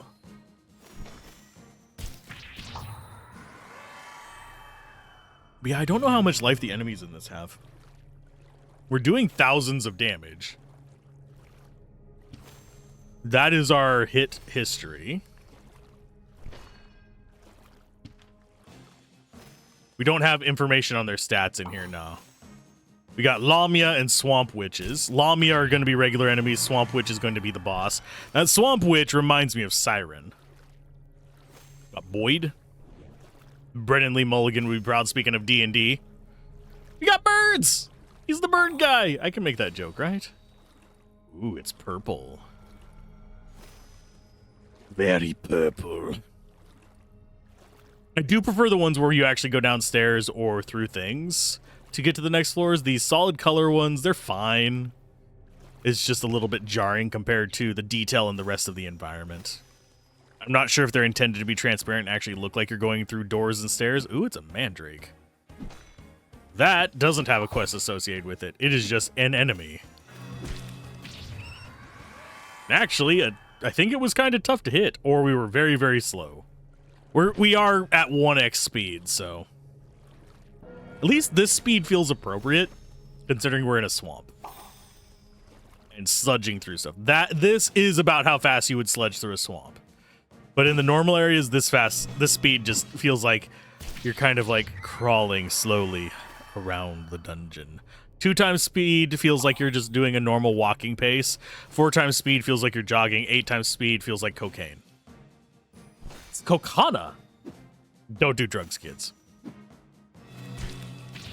I could tell horrible stories about people I've known. Guy worked at a retail establishment with me, and dude used to drink multiple energy drinks a day, well, technically night, and it turns out he was doing cocaine, and the way we kind of found out is he overdid it and started, like, his heart was just vibrating, and we had to get EMTs there. He was throwing up in a trash can because, yeah, he was essentially having a heart attack. His heart was still going, but going a bit faster than it needed to go for pumping blood. It was going fast enough for, you know, like a rabbit, which is ridiculous. I don't see why people do that to themselves. I understand how addiction can be, because addiction is escapism, essentially. Same reason we play video games, same reason people paint, same reason do a lot of these other things. It's just drugs do most of the heavy lifting for you after a certain point. If you can't afford to do your other hobbies, that's sometimes what you end up doing. And yes, drugs are more expensive, but there's alternate methods of which to obtain them compared to getting painting supplies, for example, or video games. You're less likely to get a video game for some of those alternate methods. Then there's also social pressures that can influence which thing you kind of like use as your escapism. And yes, everyone has a form of escapism that they use to escape from their personal pressures. Yes, even billionaires have escapism. For Musk, it's lying about his performance in Diablo 4 while he has somebody else grind it for him. Or was that Path of Exile? I don't remember which one. But he acts like he's an amazing gamer. No. I wager even my derp ass is a better gamer than him. There is not pride to be had in gaming if you are not having fun with it and not actually consuming it to enjoy it. If you're just trying to use it as a social status thing, there are way better things for social status than playing video games. Hate to break it to most people. Video games are not glamorous. They are just a method of passing time that is enjoyable and lets you escape into an alternate world. That is what they should be. Some people, it's a skill challenge, which is perfectly fine. If that's cathartic for you, do it. For some people, it is a calming thing. They play things like Stardew Valley, although Stardew Valley can get stressful at times. But if you play casual, just relaxing games, that is fine. If you play match 3s, that is fine, as long as it is something that gives you the cathartic release that you're looking for. There are games that appeal to creativity as well, and I always find those extremely intriguing. Some of them are good, some of them are not, at least in my opinion. I know people who enjoy some of them that I don't. That is fine. I think pretty much the only game where I can't find a game that I enjoy, like the only genre I can't find a game I enjoy in is hidden object games. But that might just be I haven't found the hidden object game that does it for me. I like tower defense, I like Souls-like, I like Metroidvanias, like action RPGs, turn-based RPGs. And I like The Sims. Maybe I should do a Sims series. Although, generally speaking, if I'm going to do The Sims, it's going to be a dedicated channel to it, and it's going to probably last about 6 months to a year before I get bored of The Sims again. That's generally how my play cycle goes into it, and personally, I think Sims kind of peaked around Sims 3. Sims 2 was pretty good as well. Sims 1 was a little too bare bones, but it was fun. Trap people in that pool. But as far as games go, enjoy what you enjoy. If you like porn games, play those. There are plenty of them out there. Although, MasterCard makes it really hard for you guys to enjoy those now. Personally, I have tried a few of them. Most of them are completely unengaging and just very lackluster mechanic-wise, where it is porn with a game attached as opposed to actually a game that just happens to have some lewd. I prefer, if there's going to be lewd involved, I want an actual worthwhile game attached to it. A story, gameplay, that kind of stuff, not just loot for loot's sake. Things like Baldur's Gate 3 are a good example of that. I would consider that a loot game. Or at least you can set the options to be that way. But it has good mechanics and a good story surrounding it. So it's not just loot for loot's sake. That's kind of my line whenever it comes to stuff like that. If you enjoy the other ones, good for you. It's whatever floats your boat. I like having the engagement of the actual game. I think that's probably a reason why I struggle with enjoying hidden object games. They do sometimes have stories, but they're so arbitrary and out of place.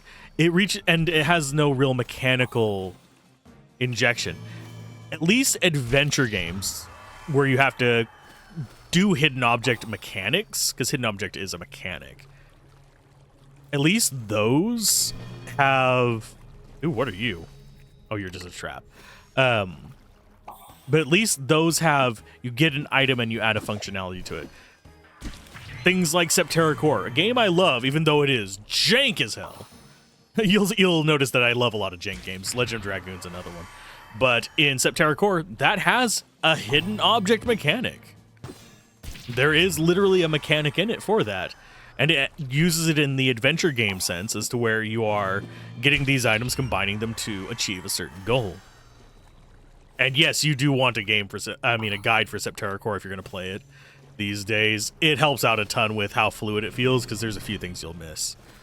But it's one of those things where I think there is value in boiling a game down to its raw mechanics and just making a game out of the raw mechanic, just from an experimental standpoint. I personally don't find the appeal in hidden object as a standalone mechanic. It needs to be involved with either pairing and puzzle solving or with item gathering in, say, an RPG. I don't mind that's too much. Baldur's Gate 1 is pretty big about that. And I roll my eyes at that, as you have a 1 pixel slot to find a ring fairly early on. That is busted, but it's 1 pixel. The remaster, the enhanced edition, does help out a little bit with that, so I can't really begrudge it too much. Hello. Wow, you have dogs coming out of your hips. Cool, you did. So we've accomplished beating this one. So we have 4 places to grind in now. We'll disarm the trap, proceed safely, exit, go to town. Oh, we have... I think we might be getting close to the end. I'm going to check. Quests, C+, we have accepted quests. We've got you. We need to kill wisps and lamias. We only killed 1 lamia in all of that. That is unfortunate. Did we get the resources to actually do any upgrades? No, we only got 3 of the purples. Blech. Market. You need blues. You're not going to give us what we need. So we have 4 areas to grind. Do we do rural towers? Actually, let's try the bosses. Let's see if we can handle this boss. 25% chance of success. We're probably going to lose. Although... we have a pretty strong setup here. Unfortunately, we're not going to get our spells off before the fight starts, so they're going to likely get the jump on us. Yep, here they come. Is that going to wreck us? Yeah, it's going to kill a whole bunch of stuff, but we did win. Oh, no, we didn't. We did. Oh, we got the revival off, I think. No, didn't we? I don't know. Did we die there? Did we die? We're getting close. Let's see. Oh, we've got Medusa's sisters. Was that a different enemy the first time? No, it was just Medusa's sisters, and I just was being daft and guess I didn't look at them.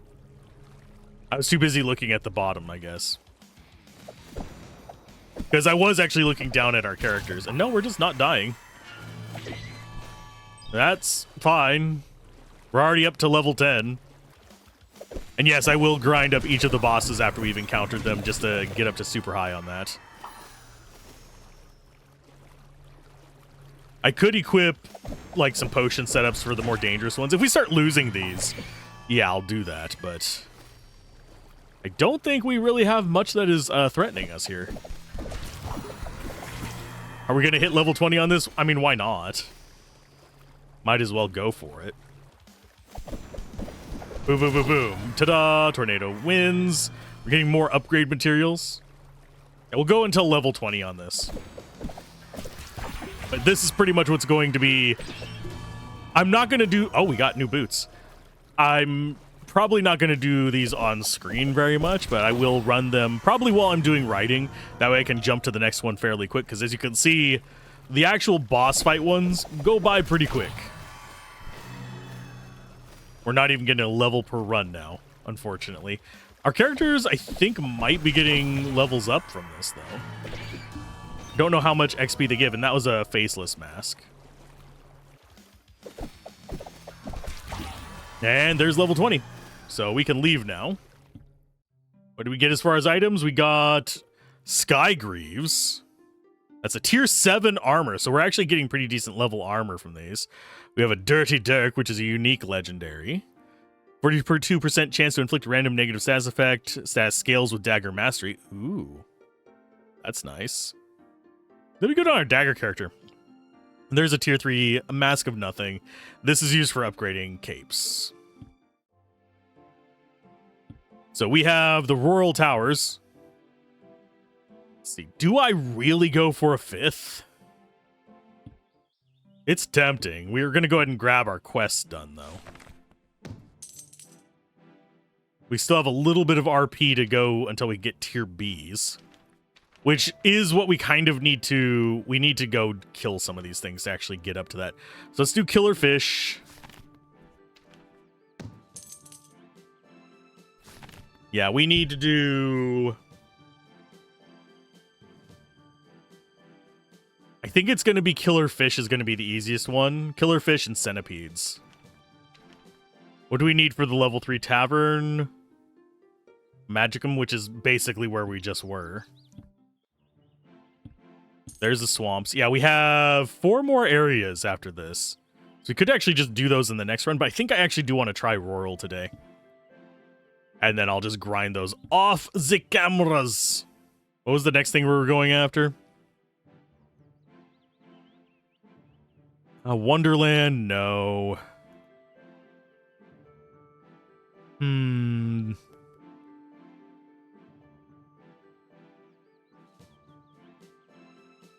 Frankly,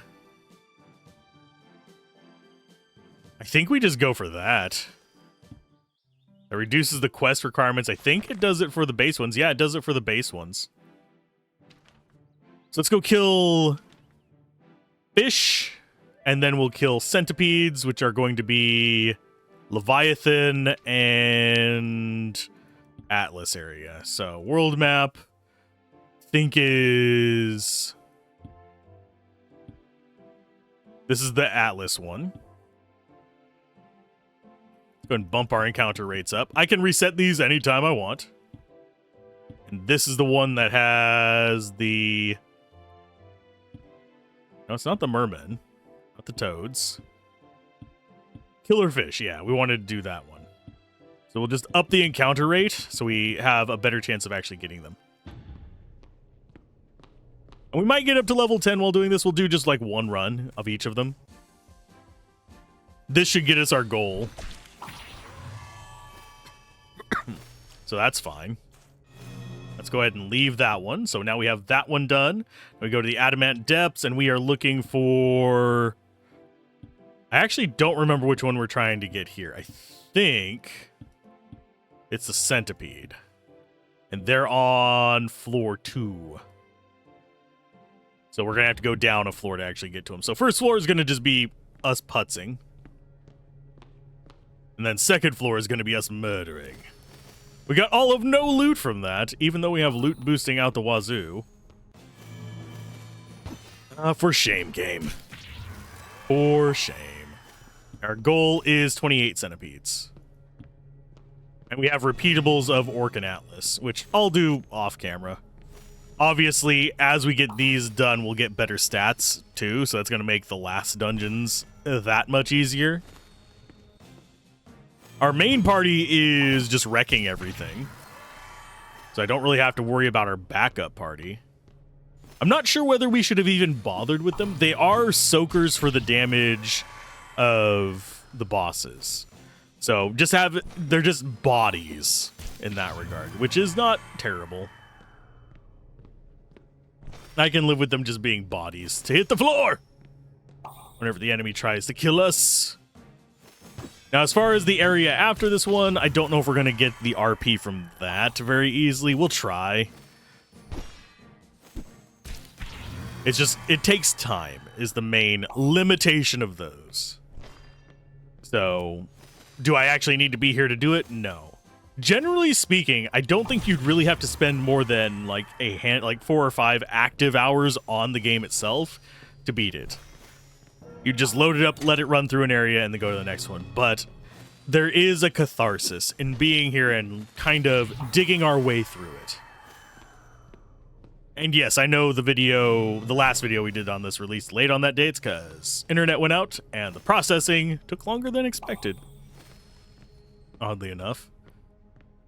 Not as long as it has been for a while. There has been processing issues the past few months every now and then. Like, sometimes it'll take 1 to 1, which is good, but not the best you can get.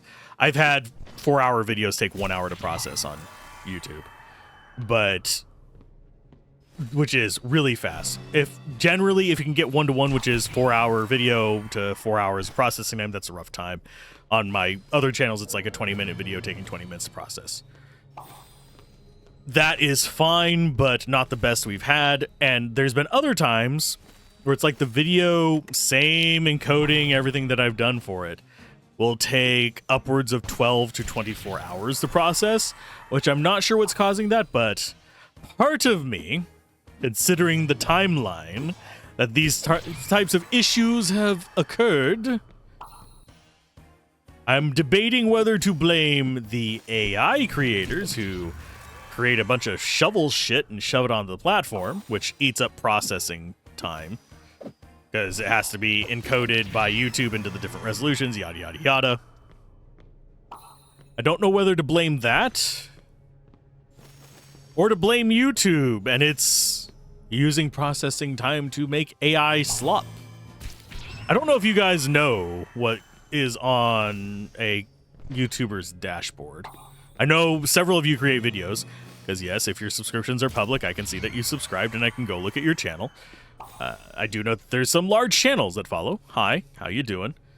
I'm not sure if we would ever collaborate because most of you are doing things. I think there's an automotive repair channel. There's some vloggers that follow, that kind of stuff. You guys have some good content. Not going to shout you out here because I have forgotten your names. I very rarely go to them unless it's like way out of scope. But I don't mind checking out your channels. If you want me to check it out, mention it down below. But if you actually want to guarantee I check it out at least. But as far as YouTube goes, I know a lot of you don't. And on the back end, there are several AI features. Some of them kind of mundane and aren't actually AI.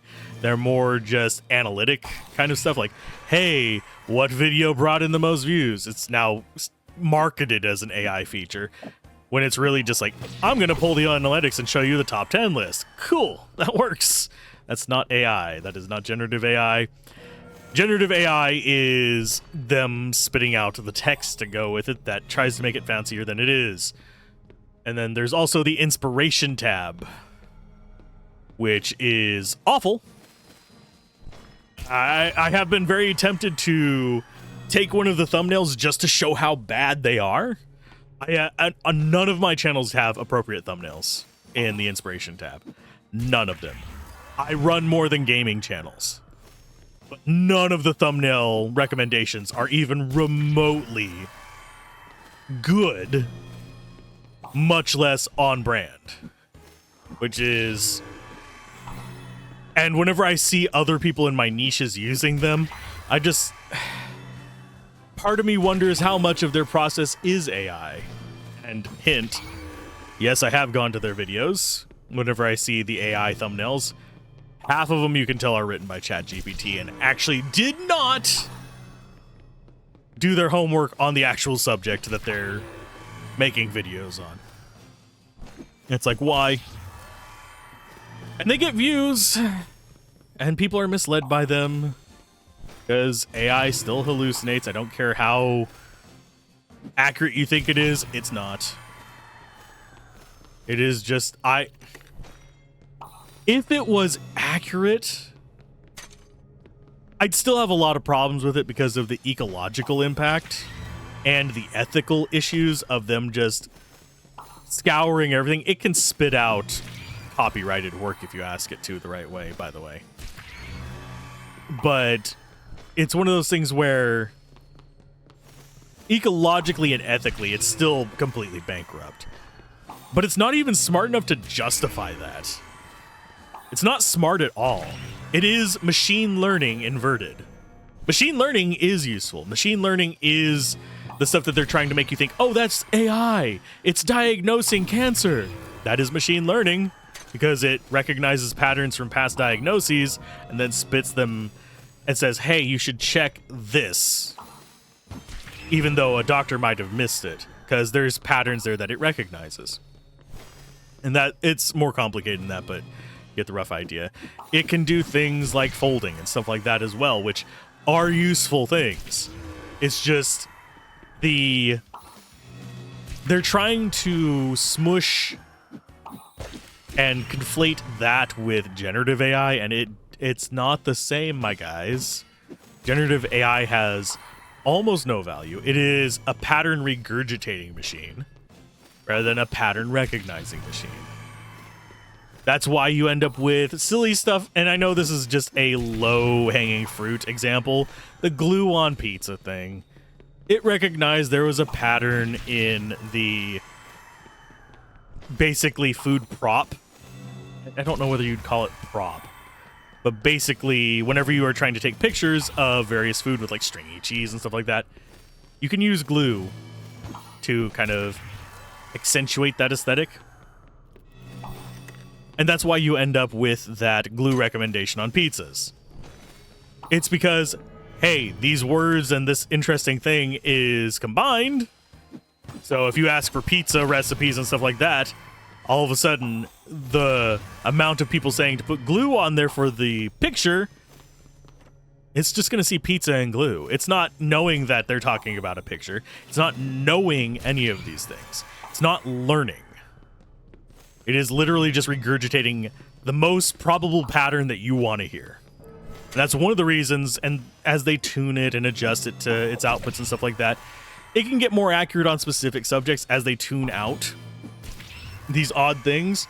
But there's infinite subjects to discuss, so it's never going to be 100% accurate. It's just ridiculously pattern-driven. It doesn't learn the things. It is not learning like a human. Yes, we learn by patterns as well, and we learn by experience. ChatGPT, Gemini, etc. don't experience. They just regurgitate patterns. That is like the most major difference between learning. We do not have actual conscious or capable AI. We have patterns that it shits out. And I know that some of you are going to hate that, but it is the reality. And if you love AI, good for you, I guess, but it is not my deal. I think we might need to save and exit and come back in. So I am going to go save. Save and quit. Loading up this one. Yes, it has been running pretty much constantly, and we get a bunch of achievements for that. Get our guild upgrades. Which one were we going for next? Yeah, we're going to grab that one. We got a crap ton of achievements for that. Let's go for... yeah, item chest. We're more interested in just getting more items in general. And quest-wise, oh, we don't have B-tier quests. So this is, as you can see down here, version 0.9.9. So we might not have higher quests. Because it does say we can get B-tier. We've gotten through most of the monsters, so now we're done with quests for the most part. We can get like club and kill off the wisps and stuff, but I do wonder if in the next patch we'll actually see the higher tier ones. Because we're currently guild rank B. We just can't get any higher than that. And I know it goes up to S.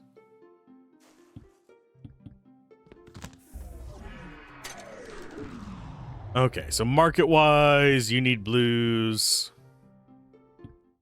I don't think we can actually buy them, can we? No, you only go up to iron. So we can't actually buy higher than that unless we get more blues.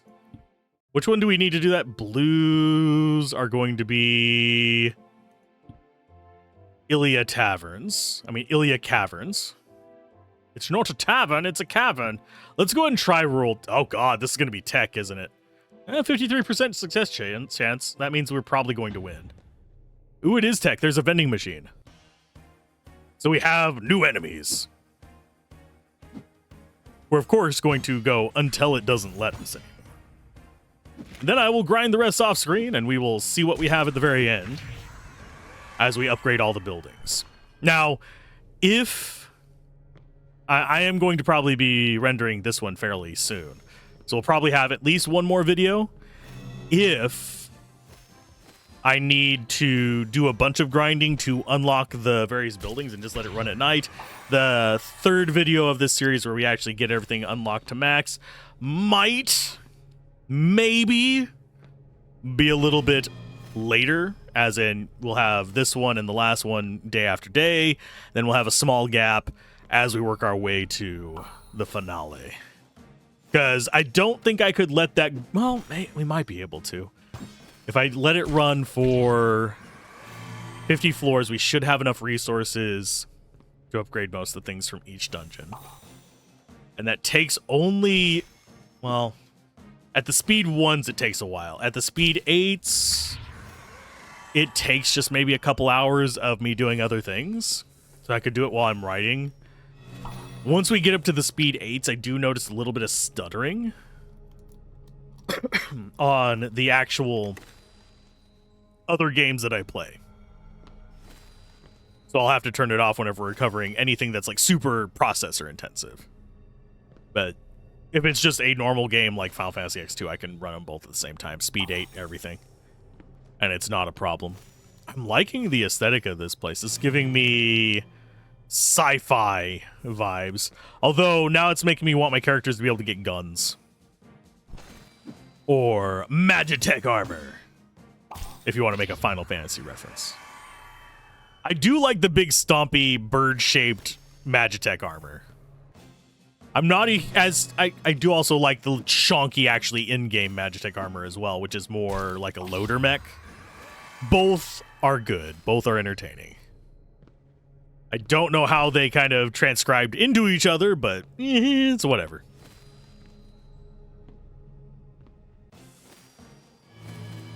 And I also have to say, I wish they would have used this aesthetic effect more often. You notice that we're opening doors as we're walking around. And we do have 5 floors in this one. I did notice the increase. But I wish they would have actually had the door opening thing in more places, like the Vampire Castle. Having the doors go open would have been great. That would have added to the creepy atmosphere of the place. Or in the forest, have vines part as you walk through certain areas. In the caves, I can't think of one that you'd really want to have on that. Maybe walk through a waterfall. But you probably want to save that for your water area. More active environment's definitely a good thing. Level 5 will get us up to a normal speed here. And right now we're just kind of like creeping along the edge of a... Well, is that water beneath us or are those clouds beneath us? I do not know. We do have quest logs in here. So the quests are in there, we just can't accept them. Might have to close the game to get them, which would kind of suck a little bit, but I can do that. We'll have the kills anyway. We'll find out if we have access to them next time.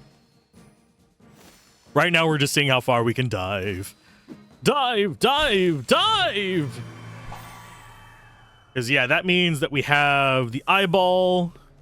We actually haven't defeated anything in these quest logs. The eyeballs, I'm guessing, are going to be normal enemies. Golems are going to be normal enemies, and the evil weapon's going to be the boss. So I'm guessing that is floor 3, floor 4, and then floor 5. And we had a teleporter. I do have to give them credit for their pixel art. It's not super highly detailed, but it is effective. I wouldn't mind a first-person shooter in this style either. I mean, we have stuff like Doom and stuff like that, but like a modern one. Would not mind it. There's a few that have come out that are kind of similar to this, but not quite as chunky. Because we've had pixel art shooters for a while, but for the most part, they're kind of more grainy pixel art, and they don't use atmospheric effects. Like in this would be, this is kind of what you would see on like a PS1 as this level right here. As far as atmospheric effects, we had that in, oh, I keep wanting to call it Eternal Ring. It's not Eternal Ring. It is Kingsfield. Eternal Ring is the PS2 one. So it's definitely like it. It's nostalgic to me. I don't know if it's good, but it is nostalgic, and everything has a fairly strong silhouette. So that makes it easier to design enemy encounters, and also everything is not animated. Yes, it's in 3D, but you may notice it rotates as it gets closer to us, so it's always facing us.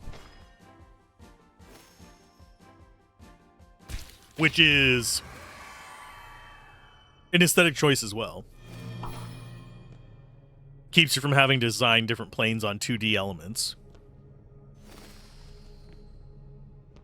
It does alter the effect a little bit for you, but it's not something that bothers me at all. I'm used to it in other games. Yeah, whenever we get to the very edge of the screen, if you watch this one, it has almost a door effect to it, but usually if you're playing an FPS, you're focusing right in front of you, not the fringe of the screen. I'm noticing we get more of those cables as well, and there is more fog down here too. I want to see this boss. I want to see the boss. They are buffing themselves, but we're already buffed from the previous floor, so we strong, we resilient, we don't have to worry about anything. We absorb 3 hits regularly. We have haste going constantly. We strong. We have regen, keeping our life topped off if we do get hit through all that. And we have a decent block chance as well because of our passive galores. We didn't even get our holy off that time. And yes, I am going to always probably call this holy. Because it is. It's your cleric spell that annihilates everything. And I do think that green and white magic are, I don't know if I would call them overpowered. They overshadow the other elements and weapon types. I think they are appropriately strong. I just think that the other skills are underpowered at the high end. They do get some fun stuff. We do actually have a little bit of the sword one on our melee character. We have some of the dagger stuff is kind of fun. They have effects that are useful. It's just they get overshadowed by just how much more utility you get from the white and green. Because why wouldn't I want, let's come down here to the haste. Why wouldn't I want massive speed buffs? 60% for 54 seconds. Yeah, all of the hastes are like 60%. So why wouldn't I want to be 60% faster on everybody? I can't think of a reason not to. Why wouldn't I want just a guaranteed revive or a guaranteed regen and heal to get rid of bad status effects?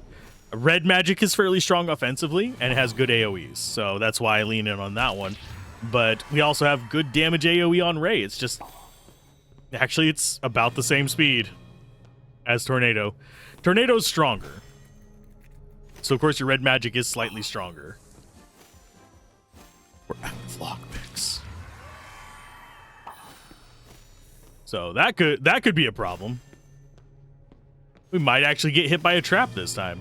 And also, Murmur's not even level 100 yet. And yes, we can go up to level 1,000, 2,000, etc., stuff like that. We'll probably get up fairly high in levels as I start grinding these, because I will just let it run 50 runs in each one. That's going to get us levels in and of itself. We're going to have XP up on these as we start getting faster. That's going to get us levels faster. And I'll just do it to get the resources we need. And then move on to the next one. But... this will be our 5th zone today. Yeah, doing one zone on each. Definitely not long enough. At least not with how I had other things I had to do, so I ended up over-grinding. We're already on floor 4, though. I have to say, out of all the areas, this is my favorite design so far. I like some of the enemy aesthetics better in other ones. But I think this level feels like there's a bit more love put into it. It feels more cohesive and more like you are properly adventuring through something. A lot of the other areas started feeling a little bit more samey than this. This has a bit more diversity in it as far as the variety of enemies is not huge, but it's there. As far as the variety of just like accessories sitting on the side, it feels like there's more. There might not be. It just feels like it, especially with the door mechanics coming in. I think the door mechanics are one of the big reasons why it feels a little bit more intriguing. We actually haven't gotten progress towards the quest, which makes me nervous. It makes me nervous that because we can't accept the quest, we can't actually progress with the quest. So I might kill the game after we finish this one and bring it back up and see if we can accept quests then, because it might just be there's a glitch with the achievements right now as far as the press access goes. This will probably be fixed on the release, I don't know, where the achievements don't load until you reload the game, and it's not reloading the entire game, it's just reloading the save. So I'm thinking maybe the quest options don't reload unless you reload the entire game. We can try it. Or I could swap to the other save file and swap back to this one. Yes, I'm using that same face if I remember correctly on the other one. I can change it later. I can put in a custom one. We can see. We're on floor 5. So we'll be getting to the boss at least. And then we can exit the game, re-enter the game, and see what it do for us. No loot from you. I always find it weird whenever we harvest those and we don't have... Oh, we already got 2 refills on that. Yeah, I always find it really weird whenever we get...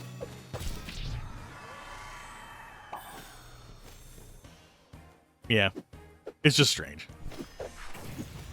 But we might... No, we're not going to hit level 10 just on one run. We're too close to the boss. We might get to level 8.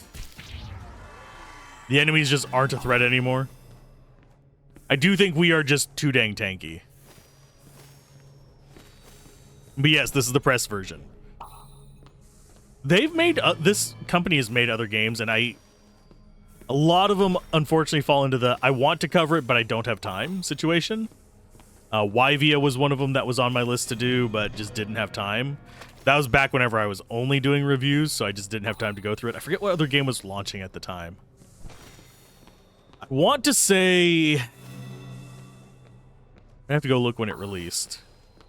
There was another game that I was doing at that moment, and here is the boss. It's the evil weapon! It didn't stand a chance.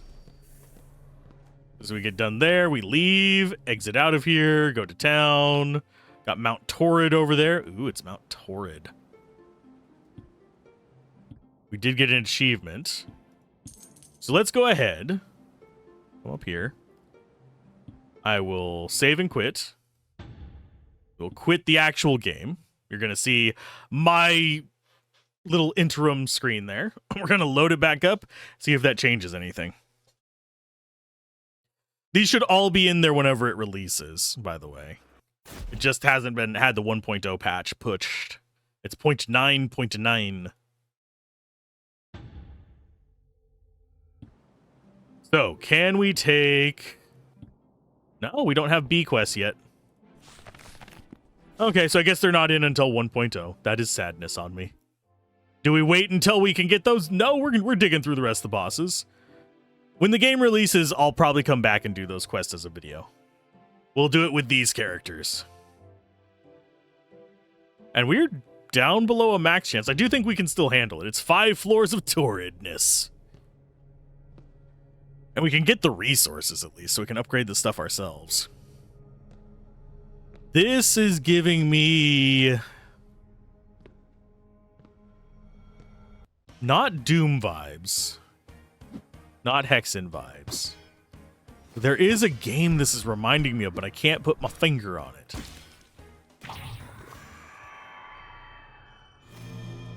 Yeah, once we have all our spells up, the encounters should be significantly easier. Because we're not going to have, like, status effects bothering us and all that fun jazz. And obviously these guys are going to take a little while longer to murder!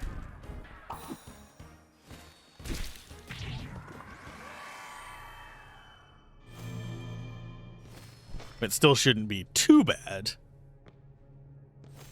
Oh, we also need to handle the special boss of the last area. Oopsie. We can do that after this one. Do I think we're going to succeed on all the special bosses? I don't think so with our current setup. I think we are going to hit a boss that one-shots us before we get our spells up. That is my theory. We got more upgrade material. That shouldn't be too hard to mess with. And the order that I do stuff off camera might not be the order that it intends on here. Just because we are making decent progress. And yes, we have like 27 hours in this one. That's mostly just the game sitting there doing nothing. Most of that time was not spent even in a dungeon. We set it to 50, let it run, and then whenever I noticed it was done, I would swap it over to the other one. That's why the worm cave wasn't up to 100 and stuff like that. I think if I had have like actively been intentionally coming by and checking if it was done more frequently, or loading it up when I was writing, or had it on the other monitor when I was writing even, I probably would have had 100 in both those areas. But we have a lot of stuff we can grind now. So, it's liberated. We do have 2 more areas. And this one's quests are going to be Cerberus, Jin, and Lady of Heat. Oh no, she's in heat! So dogs, Jins, and Deborah. Do you want to fight Deborah? I don't want to fight Deborah. Deborah. That's who you want to fight. Part of me wishes there were more classes as well. I wouldn't mind a summoner class. And basically, the way I would probably make it work is that a summon would take up 1 slot, but the summons would have 2 skills.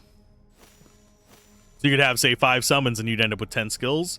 And they would just, each cast of it would just increase their time, and you could just list them across the bottom here or right across there. And just have them be their own little lumps. It would be an effect amplification, but they could just have fixed skills. Like, you could summon red slimes and they'd have 2 of their skills. Could even lock it behind beating a certain enemy a certain amount of times to learn how to summon it. I think that'd be a fun mechanic for this. There's a lot of things I'm like, this would be fun to add to this, to add more depth to the game without overcomplicating it. We were blessed with accuracy. And this is going to be to the next floor. Oh, we do have opening doors at least. And it's chains to go down. Intriguing. We are in hell, so. And here's a door. Obviously, we don't want to be walking off into the lava. I don't know why we don't go through the dragon doors. The dragon doors would be fun. More doors. Although I am noticing each of these areas that don't have their quests available to us do have doors. Is this going to be a consistent theme that the endgame areas are more doors? I do think it adds more weight to the areas, even though it is literally just, we are following the same pattern. It's more visual interest, which keeps you engaged a little bit more. Those guys only have punch and... yeah, they don't have... I'm kind of surprised they have punch. It's not that they lack abilities. It's just, why punch on them? We'll see. Because the rest of their skills make sense. They have leech because they're red, and that's probably a blood reference. Weak to reduce the damage the enemy puts out, because, again, that's probably another it's gooping and getting blood on you reference. You have slow, which impedes enemies, which is another thing Goop does, and they're red because red is the color of fire. I mean, they're fire because they're red. There we go. Didn't look at the Cerberus abilities, but at least the abilities of the enemies are familiar. They're not just random nonsense abilities, which a lot of games actually do. They'll give bosses like unique sets of abilities that are unobtainable as a character, so it feels a little bit like, why can't we learn that? And these have mostly axe and dagger skills. A little bit of club in there, but nothing too scary. There's a fire leaf. So these are going to be tier 8 or 9, if I'm remembering correctly. That means we are closing in on the end. Maybe we do all the dungeons today and then come back for a quest one after the full release. Because the full release is in 2 days as of me recording this. You can kind of... this is, well, in less than 2 days, because it's 10:48 p.m. on the 1st. And this is releasing on the 2nd. And the game releases on the 3rd. So yeah, it's about a day. So if you are interested in this, definitely go wishlisted and all that fun jazz. They do actually have this style in their other games too. If you are interested in the style but not the gameplay, they have a, if I remember correctly, it's a Survivor-like. But it might not be. I'm trying to remember for sure. It might be an action RPG, not a Survivor-like. I can check after this. Tell you guys on the next video. Although technically I could just go check right now. It is action adventure action RPG. So it's listed as an action RPG. It's an interesting little one. And we can go look at their other games. I think it is only Wivia and Dragaea. Nope, there's Arsenal Demon as well. I haven't played Arsenal Demon. Although, from the looks of it, it's a run and gun shooter. That's interesting. Honestly, I'm impressed by this dev. They don't go over scope too much, which is a really hard thing to do whenever you're making anything. It is really hard to resist the urge to be like, I want to add this, this, this, this, and this. No, they stay within scope. And it makes an enjoyable experience that's not overly complicated. I have massive problems of scope creep. So it's always something I can appreciate whenever people don't have that. Because I will always be like, ooh, can we add a crafting system? Please don't add a crafting system unless you have to. That said, I do like crafting systems. I like good crafting systems. This one is simple. It's not a bad one. It's just simple. And I am fine with that.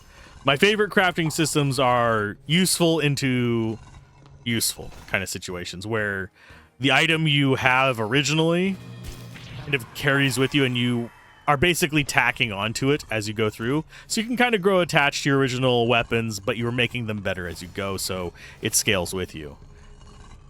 I'm not a fan of arbitrary into useful. Things like gather 27 fart weeds, 93 monster skulls, and a partridge in a pear tree, and all of a sudden it becomes an axe that is broken and overpowered. Why? Why not just have me, hey, you found a haft. Found some metal. Let's make an axe. That's good raw material into a weapon thing. And no, you shouldn't need 97 iron to craft one weapon. But that's a whole different discussion. There's a lot of games that do that shit. But generally what I prefer is I have a sword. It's just a simple iron sword. I'm using it at the beginning because I found it in the cave. I was like, I want to be a sword guy. So I use the sword. Hey, look, I found a fire gem. Guess what I now have? I have an iron sword that does fire damage. It is a fire sword. Oh, look, I found a whetstone. I can sharpen my iron fire sword. Let's make it a sharpened iron fire sword.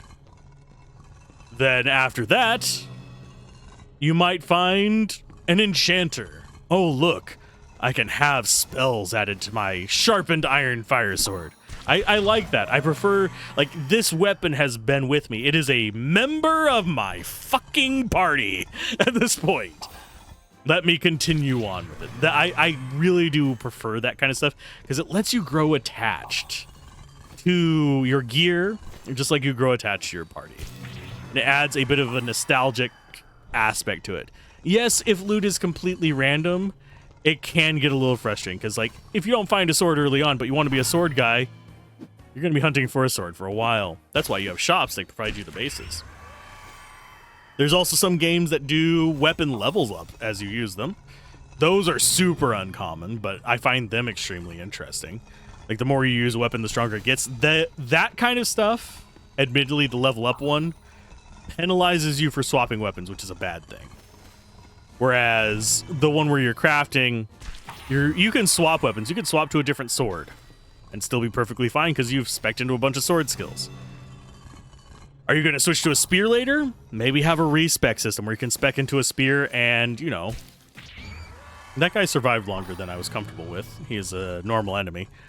But there's a lot of things that you can do to kind of mitigate the, oh, you've used this so long you can't swap at the end kind of situation. One is not putting a damn level cap on your game, Tactics Ogre Reborn. I'm glaring at you. There's a reason why I prefer the originals. And then there's, of course, other kind of fun things like that. Oh, and we got Ifrit. Where's Shiva? Probably in the next area. No, we actually already encountered pseudo Shiva. I said she looked kind of like Siren, and I mean, kind of similar.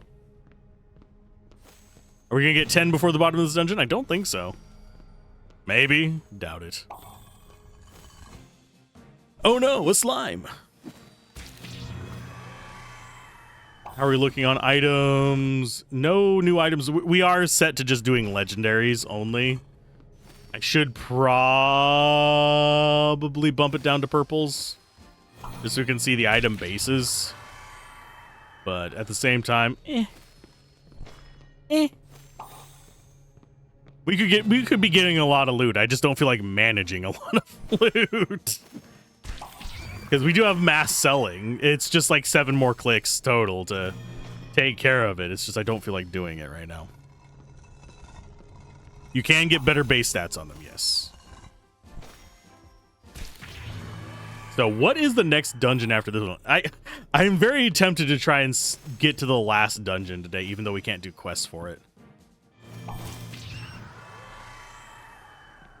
We are making progress towards our monster journal, though, so...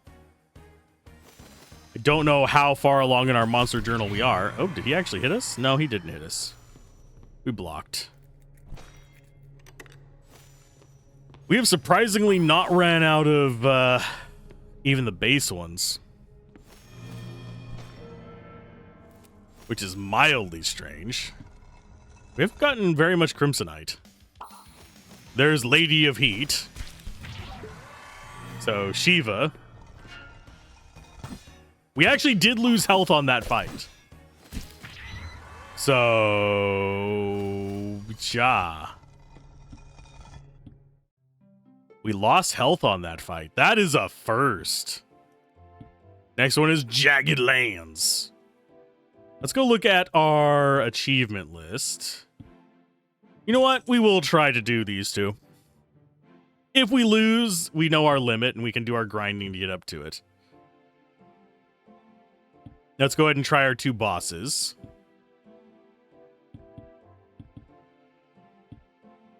Don't know why they got kind of axed off of there, but enter dungeon. Probably gonna lose this one. We're gonna try it anyway. I do wish the walk-up was long enough for us to get, like, haste off. Machine Lord. Hey, this is something we have to fight in Final Fantasy X2. Nope, we won. Didn't even lose a unit. Okay, so we leave. Get out of there. Go to Dragon Volcano. Higher chance here. Wait a minute. 24.84 versus 30.39. 152 versus 180. Why is that one higher than this one?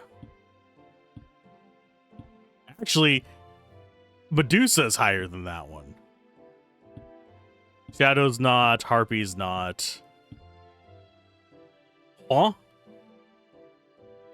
Okay. Dragon Volcano it is. Why is this one weaker than the previous two? Is this one not done yet? Oh, it's just a great dragon. Okay. You don't seem so great to me, bud. Seem fairly basic to me. You get snarky and they just beat the crap out of me. Oh no, a mimic. Oh, and we got new armor. Let's go ahead and continue until we get, yeah. I want to actually step down the steps.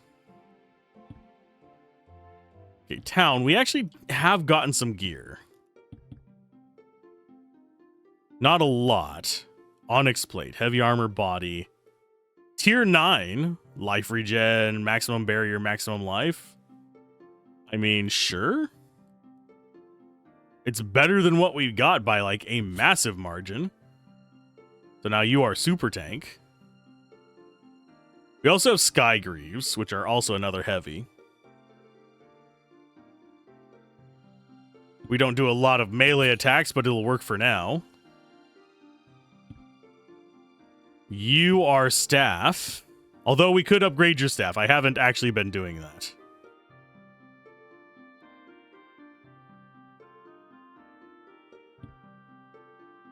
Although I think what you have on, I think we stick with the experience bonus.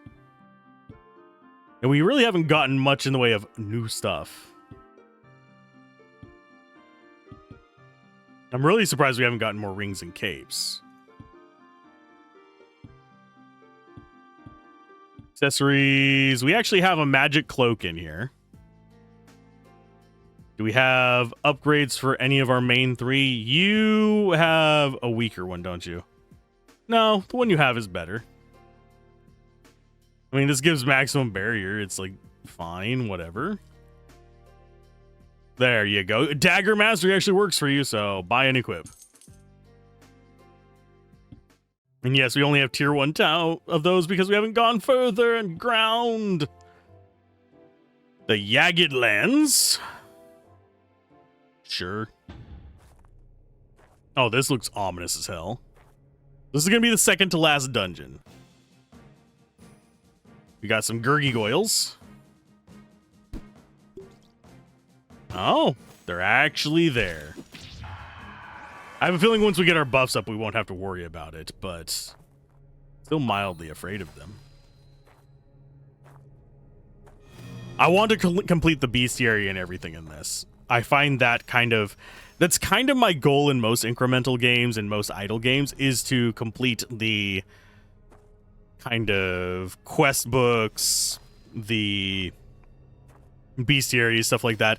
I'm not as big of a fan of pushing towards full optimization, which is what you do in a lot of these games. A lot of the idle games, you'll end up with achievements where it's like, okay, get to 950 quadrillion per second of yada yada yada. Nah. Not terribly interesting to me.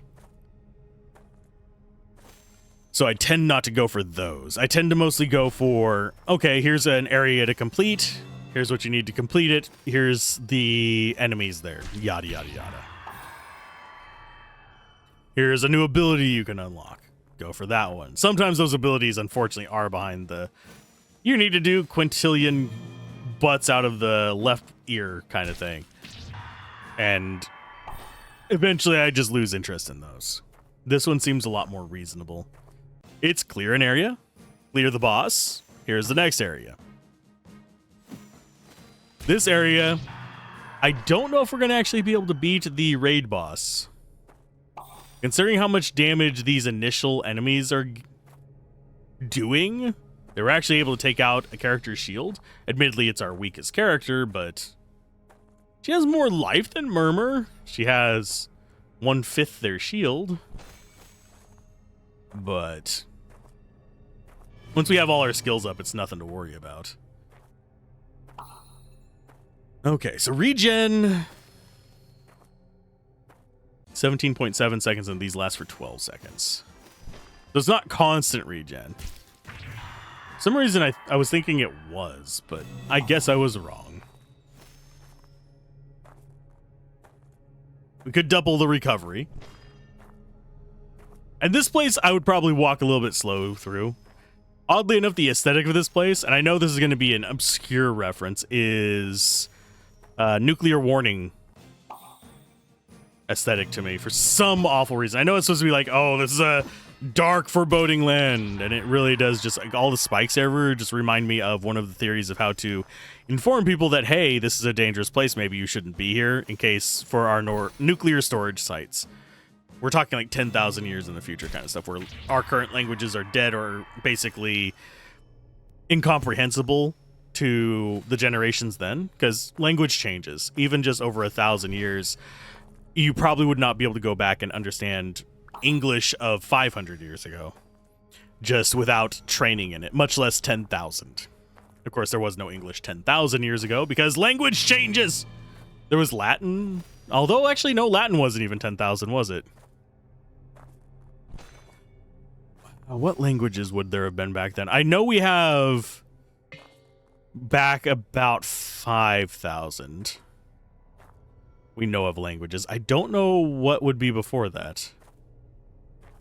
I am feeling like a dumbass right now because that is something I have rabbit holed before on my life. It's been years though, so admittedly. Also, we could actually increase treasure floor rates and get items that way. But that doesn't give us levels. Although I mean, I guess it does to a limited extent, but if we have high treasure floor chance and a chance at double treasure floors, that would not be bad for getting our resources built up. Oh no, it's locked. We succeeded. What do we get from it? Cloth. What is that? Is that demon cloth? Dark leaf, black hide, and onyxitor. Onyxitor! Sounds like a transformer. I am Onyxitor. I have come to kill you, Ultron.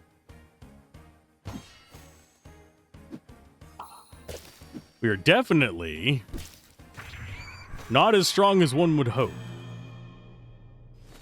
Because you would think we would one-shot that guy. And we pretty much did. We did an attack on him that did nothing, and then we killed him. So it was 2 shots. But the first shot did crap all. I wonder if enemies actually have elemental resistances to different types of magic. I didn't even think about that. I don't think they do. I suppose we could look at the bestiary to figure it out. If I remember after this dungeon, I will check that out. Oh, and it is a dungeon treasure chest. Sweet. We might lose half of our loot in this area if we lose. Obviously, we're not going to be hitting a level 1000 today. We might in the future. For episode 3, if I do enough grinding, we'll be at a level of 1000. I know that there's people that got to level 2000 in the demo. And if you're wondering, the demo only had the first 2 dungeons. The playtest only had the first 2 dungeons. I'm sorry, playtest prelude. I don't remember what they called it. But it only had the first 2 dungeons. This version has all the dungeons that I'm aware of. It just doesn't have all the quests, apparently. Which is unfortunate. I was hoping it would, at least like this close to release. I understand why they don't, because then you'd actually have to push it out through Steam, yada, yada, yada. You know the jazz. And if I remember correctly, they do have a mobile version of this. Or Android. I don't know if they have one for Apple. Apple's a bit of a pain in the ass to develop for, from what my understanding. Because you have to deal with their infrastructure and everything. Whereas Android is more open source or open source friendly. And able to be kind of accessed by a bunch of people, and then you have to release it. You don't have to release it on the store, you can sideload APKs, but Ooh, we've got a dark elf. Oddly enough, that does very accurately remind me of Ashley Johnson's character in the latest campaign. Speaking of D&D and Campaign 4, I'm curious about you guys' opinions on that. I think it's interesting how they do it. Wow, you are kitted out just like Christiane. But my opinion on the new season is it's a cool idea, but I find it very disorienting to watch. Like, I hope that they eventually do... Like, it feels like it should be broken apart into more separate videos, because they're constantly, at least right now, they're jumping between the different factions. I hope that ends whenever they get into the actual, like, West Marchy style of it. Which, it's not a West March campaign, it's a West March adjacent campaign. It is multiple characters split off into separate parties, whereas West March is players decide they want to raid something, and they go to the DM saying, what day is good for you, and then we go and do that. It's just adjacent to West March. So, they're splitting off into their different parties, and I'm hoping each stream from this point forward is just one of the parties for the entire stream. Because I find it very hard to stay focused whenever it's not just one group. Because as soon as they do well, we have to swap tables, my brain immediately goes, well, I can go get a drink. And then I miss half an hour because I get distracted by something in the kitchen, like cooking.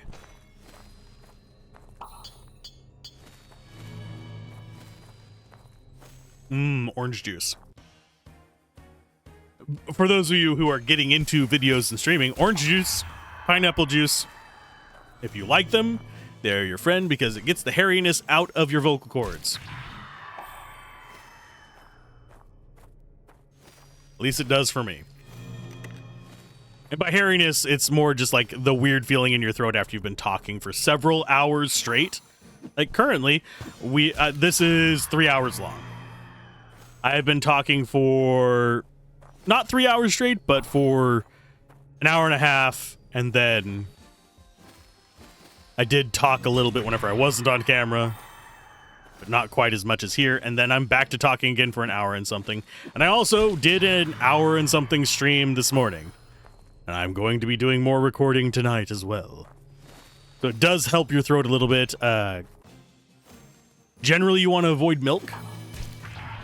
I do have some in my coffee, but I do keep water and citrusy stuff alongside with it.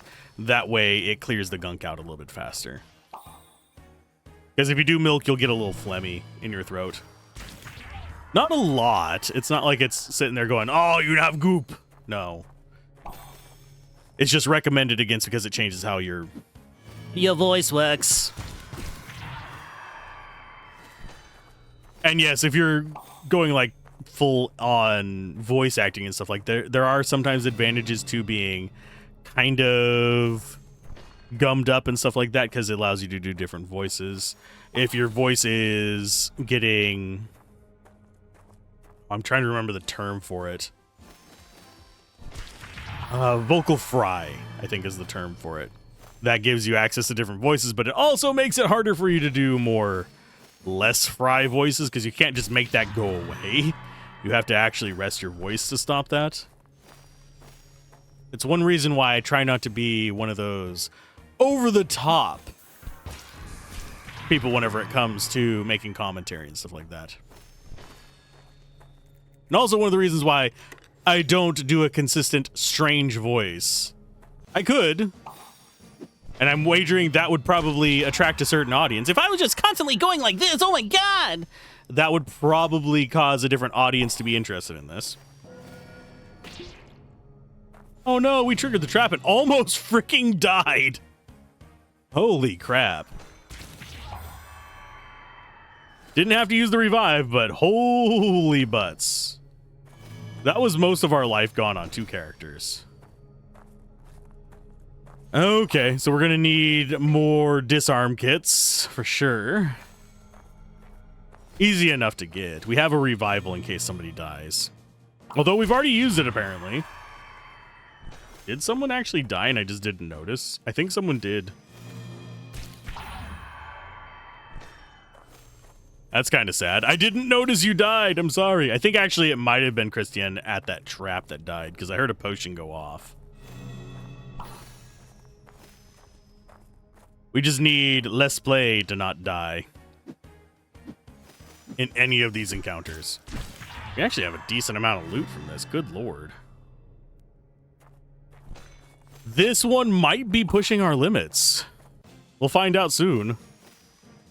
We're near the boss. The boss is going to be a turn from here.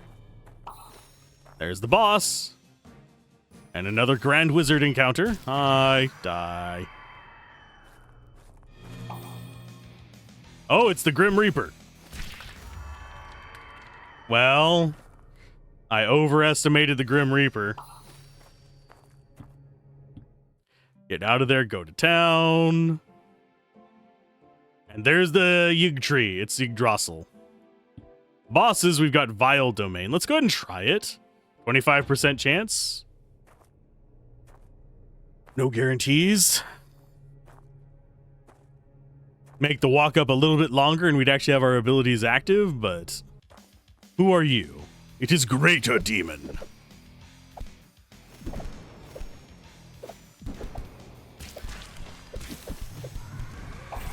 Oh, and I don't want that flickering over there on the left at all. Yeah, we didn't lose a unit there. And we got our loot. Let's get out of there. We don't have anything new for that. So our last one is the Yggtree. 26.99% chance of success. Actually, go back to town real quick. I'm going to get myself more disarm kits. We're going to buy you. We're just going to buy a normal one, I guess. It's going to be in here, utilities. We're going to equip you there. And we are going to... Do we want to get rid of this one?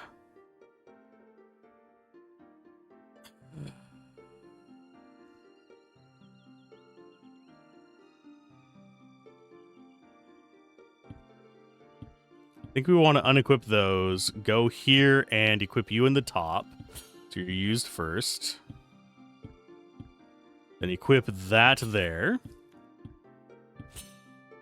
No, we wanted this there.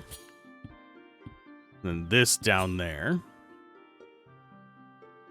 Do I need more thieves' tools in this list? I think the resurrection potion is important.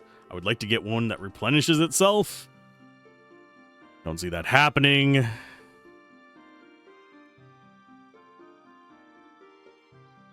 So I think we go with that. So Yigtree, enter dungeon. Oh, ooh, that was a hitch. A hitch and a half. So what kind? Oh, we've got an acorn up there. Ooh, we got gold slimes too. Don't have any of our buffs up, so we get to see how tough the enemies are here. Oh, they can put us to sleep. What does sleep do? Well, we got rid of it. I don't think we've used sleep at all. Why does the acorn sound like glass? Shattering glass acorns. 6 floors on this one, by the way. So that's going to burn through a lot of our resources. This is one reason why I put this one at the top. Is because we get a chance to gain a use on a crit. So we'll use them up first. And then we'll start using the ones beneath it. But if we get a use of that blue one back from a crit, then we use that one again. So we're using our bottom ones last. And getting our refreshing one coming in. Top them off.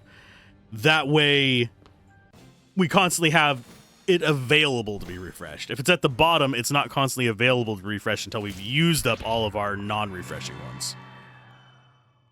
Ooh, and there we've got some fabric from the fabric of our lives. It is a shimmer leaf. It's not even fabric, it's a leaf. Oh, leave me alone, enemies. Leave me alone. Now, if we start walking up this really tall thing on the left, I'm going to be upset. I don't think we're gonna. I think we just keep going along straight. Oh. What are you? Is there going to be a boss on each? That would be actually kind of a nice thing. Have this area be like a boss gauntlet as well. That would be cool. I think this is just going to be a statue. Oh, no, it's a trap. Cute. And we did use up the trap kit. Okay. So as soon as we get a crit, that should restore. Well, as soon as we get maybe about 10 crits, that should restore. And since we have a multi-attack with the tornado, we have a higher chance to crit with it because we have multiple hits.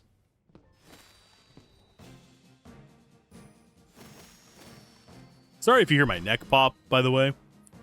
I'm trying to adjust my posture and be a good strimmer. And not cause my back to go out recording and streaming too much. It's kind of hard to do whenever you're also trying to pedal a thing to keep your legs active underneath the desk. But I'm not doing that right now. My legs are a little tired from earlier. For the most part, we don't really have too much to worry about with these enemies. Unless Let's Play goes to sleep, then we might have a little bit of a struggle. I think we just reflected sleep back onto it, by the way. We're already level 3. We're not even past the first floor and we're already level 3. I need a crit, my guys. Give me a crit. Give me all the crits. Loot acquired. Soul acquired. Hope lost. High kick, low kick, twist it, bop it, zap it, crap it. I'm going unhinged. That happens after about 3 hours. Although that said, I have streamed longer than that. Oh no, a mimic. We just unlocked a mimic and it's going to use up our resources in it.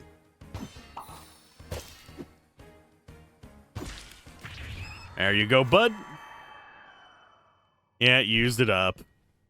Now we just need to get crits to restock it, I guess. It's a 4% chance, so we need... what? 25 fight? Yeah, 25. I am a smart person. I can math in my head at 11:20 p.m. As you guys can see when I record these.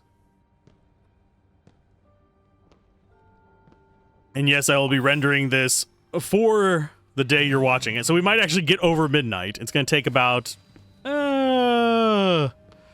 6 to 10 hours to render this.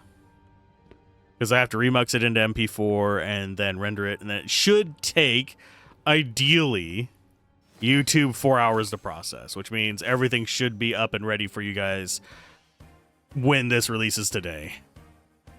Otherwise, it might be a little bit late. I know the last video was like just a little bit late because YouTube hung on the processing right before release. That and my internet was down for an hour and something. Ooh, it's assassins. They're very green assassins. They do remind me a bit of the Final Fantasy VI dancers. But those were not green. Adar. Ooh, and we got a poison dagger again. I should probably upgrade my gear on the Mermer to use those. I don't know yet though. They have one physical attack. It's assassinate. And obviously, you don't necessarily always need the highest tier skills either. It feels like one of those things where highest tier skills are battle turners, but not entirely necessary. And we used a shield potion. I saw it refreshing down there. I mean, someone got walloped by this. Nope, and we're getting our blue potions back. Yeah, it's got a 6.4% chance. This one only has a 3.9. So it's getting refreshed better than our trap gear. No. So we just gotta hope we don't run into so many traps that we run out of trap disarms. Because I do believe the traps here would just straight up kill us. As long as Let's Play survives, we'll be fine, but there's no guarantees that he will survive. He is the tankiest of the bunch. He has about 500 shield and 600 and some odd life, which is way more. It's Murmur's shield and like twice their life. Almost. Now, there are things we could use to guarantee crits, which might be worthwhile for recharging these. Ooh, there's a tree door. I can't go in the tree door. It doesn't give me the option. It doesn't let me go into Mordor. And this looks like it is supposed to be clouds beneath us. And I do find it weird that they speed up as we walk in a direction, because they're speeding up in the same direction we are going. I think that's just incidental, as we just happen to be going that way. So the assassins seem to be able to bypass some of our nonsense. And we're level 5 now, so that speeds us up a good bit. So we should be able to go through the next floors relatively quickly. There's Gold Knight.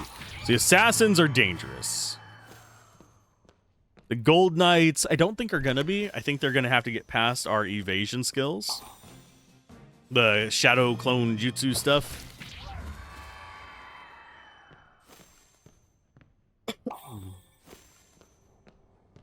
I kind of wish we could choose to not engage with the treasure chests to save our stuff for disarming traps. But this is an idler, so we don't really have that option. The turtle. Where's my frogs? I want my frogs. I like trains. Let's just go full on with that. But yeah, I do think today is going to be another 3-hour video on this. I do think we actually beat this. I think the boss is going to be close, though. And as far as the raid boss, that one's up in the air. It just depends on how much it scales. If it scales a lot, we're screwed. If it doesn't scale a lot, I think we got it. Because we're beating bosses that says we have a 26% chance of beating. I think it's mostly because we're able to get our buffs off before they get most of their attacks off. They do get some off before we do, but... And that is our ascent. Do we reach level... We might reach level 10 by the end of this. Because we haven't had a 6th floor dungeon before. We got to, like, I think 7. So we might get to, like, 8.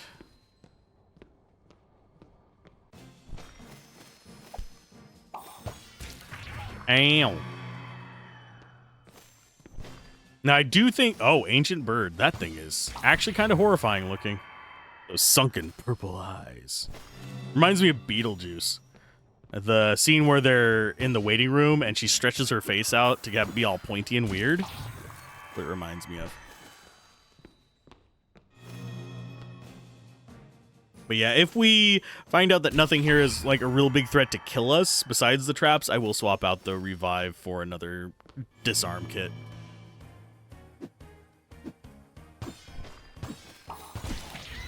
But I do believe the quest in these final areas is gonna be kind of like the quest before.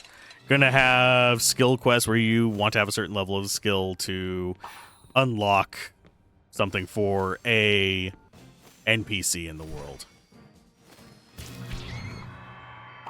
And yes, I should have spent more time reading those, but I did not. If you want to stop and read them, I think I left them up long enough for you guys to pause on those points, so...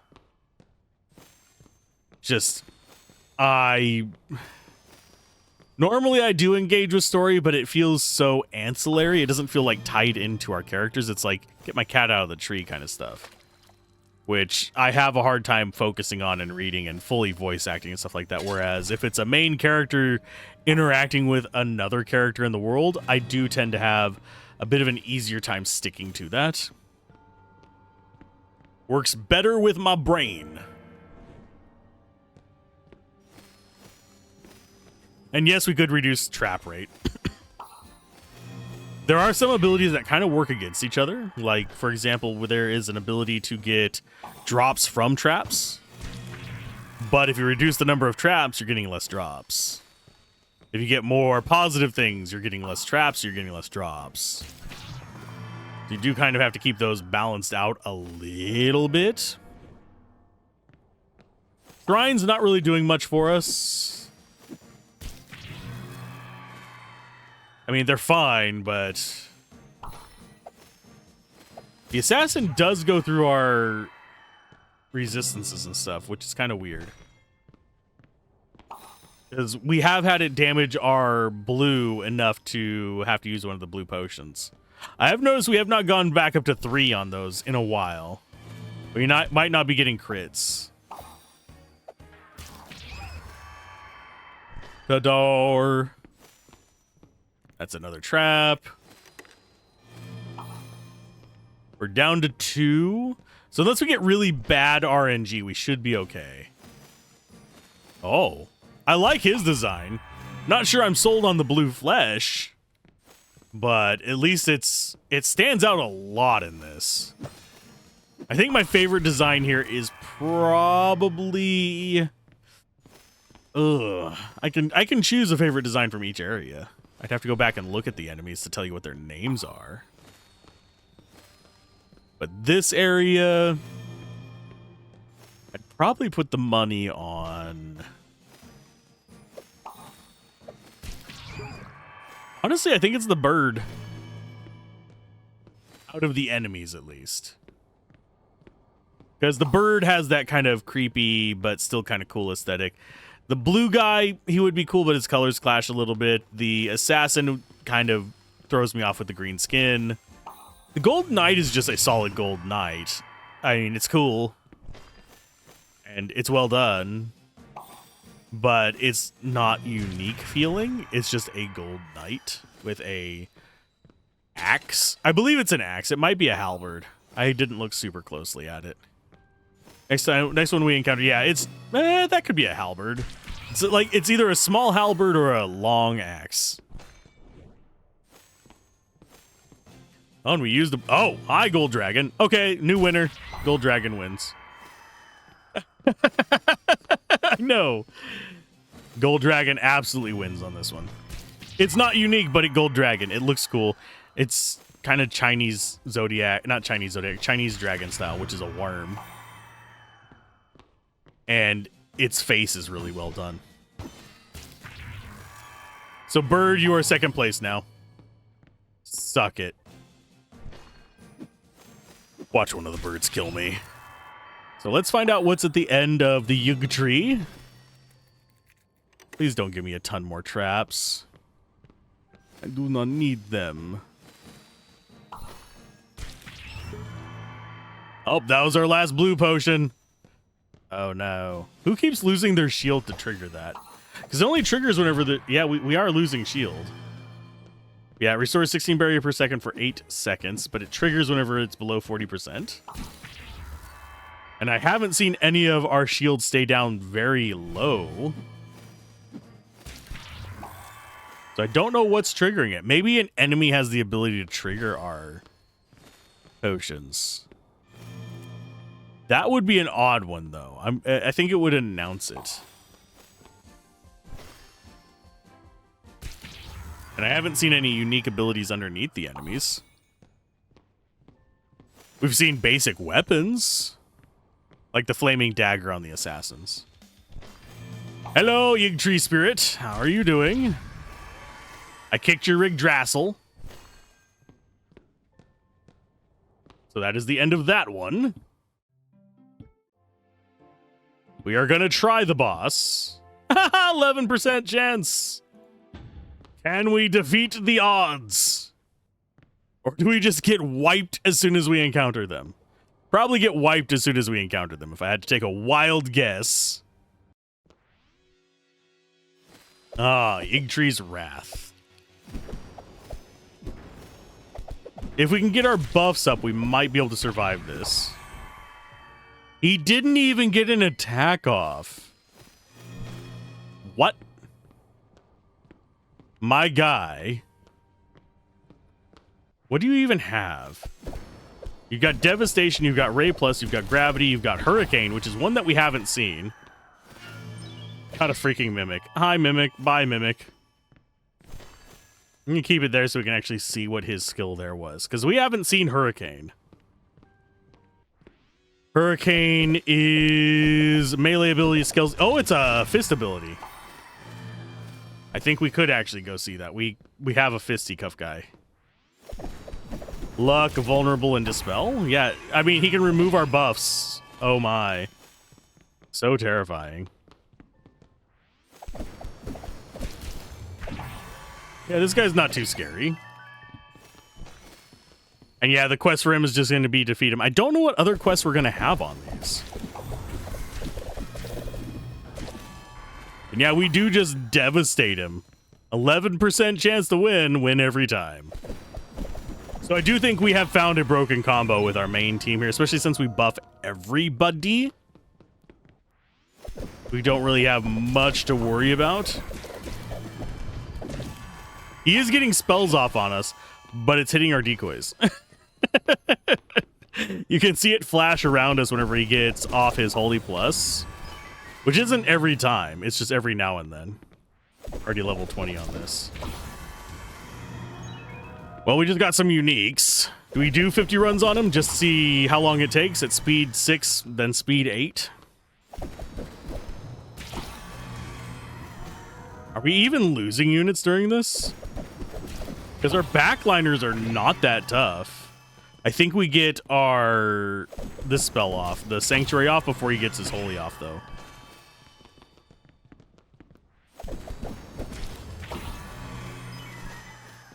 And they're getting levels. Not a lot, but they're getting some levels. May will probably be the first one to level up in all this.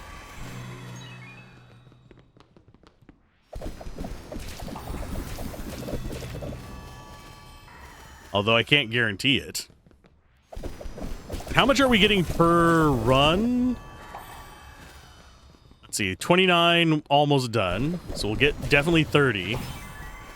We're not even getting a level per run now, as far as up here goes. And it is very flashing at this point, just because of like all the abilities we have going off at once. It's just going to flash really hard for this. But we will hit 40, so we can get up to 8 times speed and finish off the 50 fairly quick. We are getting resources from this too. And items. More importantly is the items, I think. Because more legendary items means stronger characters. Obviously, we could prestige and do all that kind of stuff, but I think 2 sessions to get through the final boss, and then we can go do the quests and get all the stuff built up to see what we can improve upon our gear is not terrible. I do think we found a broken combo here, though. Because I have a feeling that if we directly engaged with the enemies and got rid of our buff the holy living hell out of ourselves approach and constantly have global healing, we might actually run into an issue of not being able to handle this at level 100, especially with our low percent chance of actually achieving it. Because our equipment level is significantly lower. I think that's because some of these count as 0. So that makes it seem like we're going to have a harder time than we are. There's level 40, so 8 times speed. Don't even actually get to see anything, it's just so dang fast. I don't think we are losing anybody, and May and Alzorath have both leveled up. This is where the secondary parties are going to get most of their levels, unfortunately. So they're not going to get a lot of skill levels, they're going to get a lot of just normal levels, I think. Which isn't that bad. The fact that we stun the final boss is hilarious to me. Oh, we got another unique item. Sorry, not unique. Legendary. Uniques have a unique sprite. Legendaries just have really good stats. And what do we have left? Come on, two more wins. Sorry, 3 more wins, because we have 49 on this one, and then we have 50. So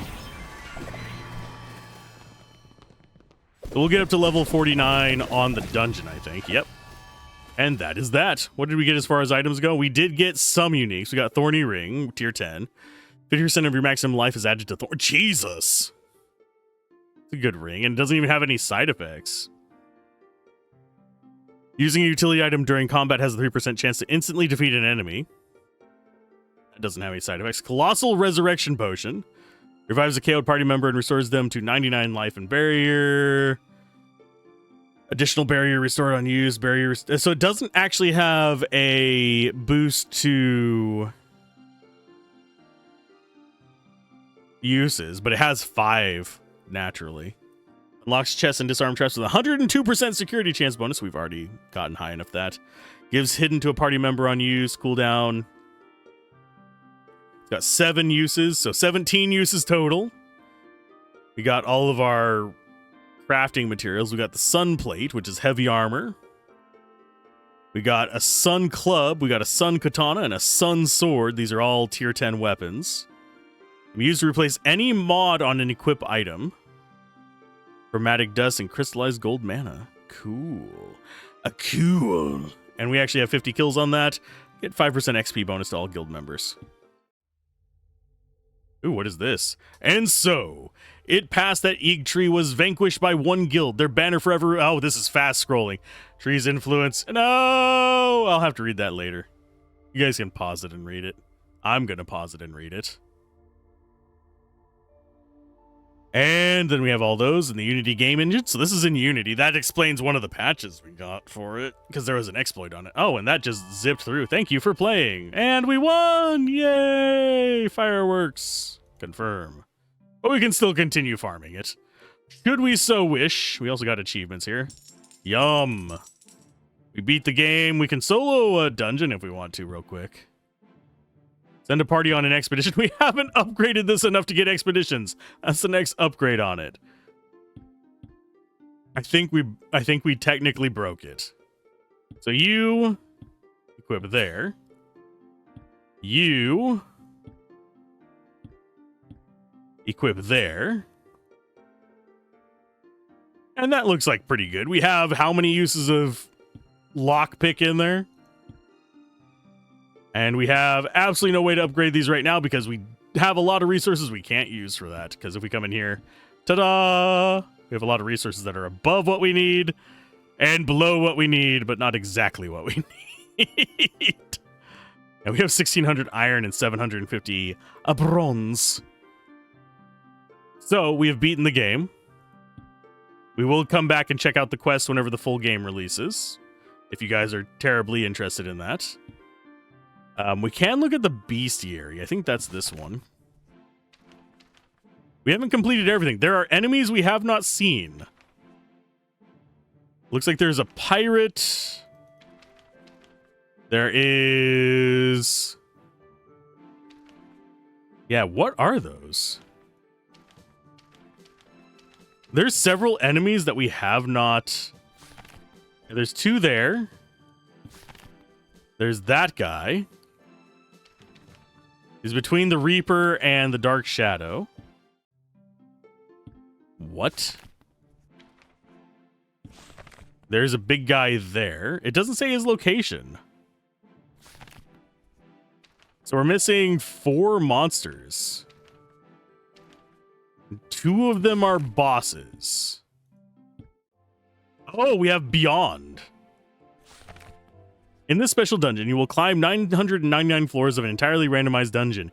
Each floor will pit you against random monsters with randomly chosen abilities. Monster levels correspond to the current dungeon floor, up to monster level 1000, well, 9999. For this dungeon, you will need to bring your very best. Okay. Can we actually go after bosses on it? Sure, let's see. Definitely need refreshing items here. And it looks like it uses a variety of... Oh, and it's palette swaps. It looks like it uses a variety of statues and options like that. But level 1 enemies, yeah, definitely palette swaps. Those guys are normally green. It's got 999 floors. Ooh, lordy. Looks like they've got... Can't actually see what their skill levels are.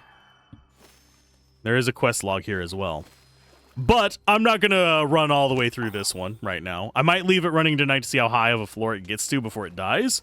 But keep gaming, have fun, peace out. This has been Alzorath, and I will see you guys next time. I'll do some grinding on this. If you guys want to see even... Oh, there's an evil weapon. If you guys want to see even more, definitely comment down below. Bye!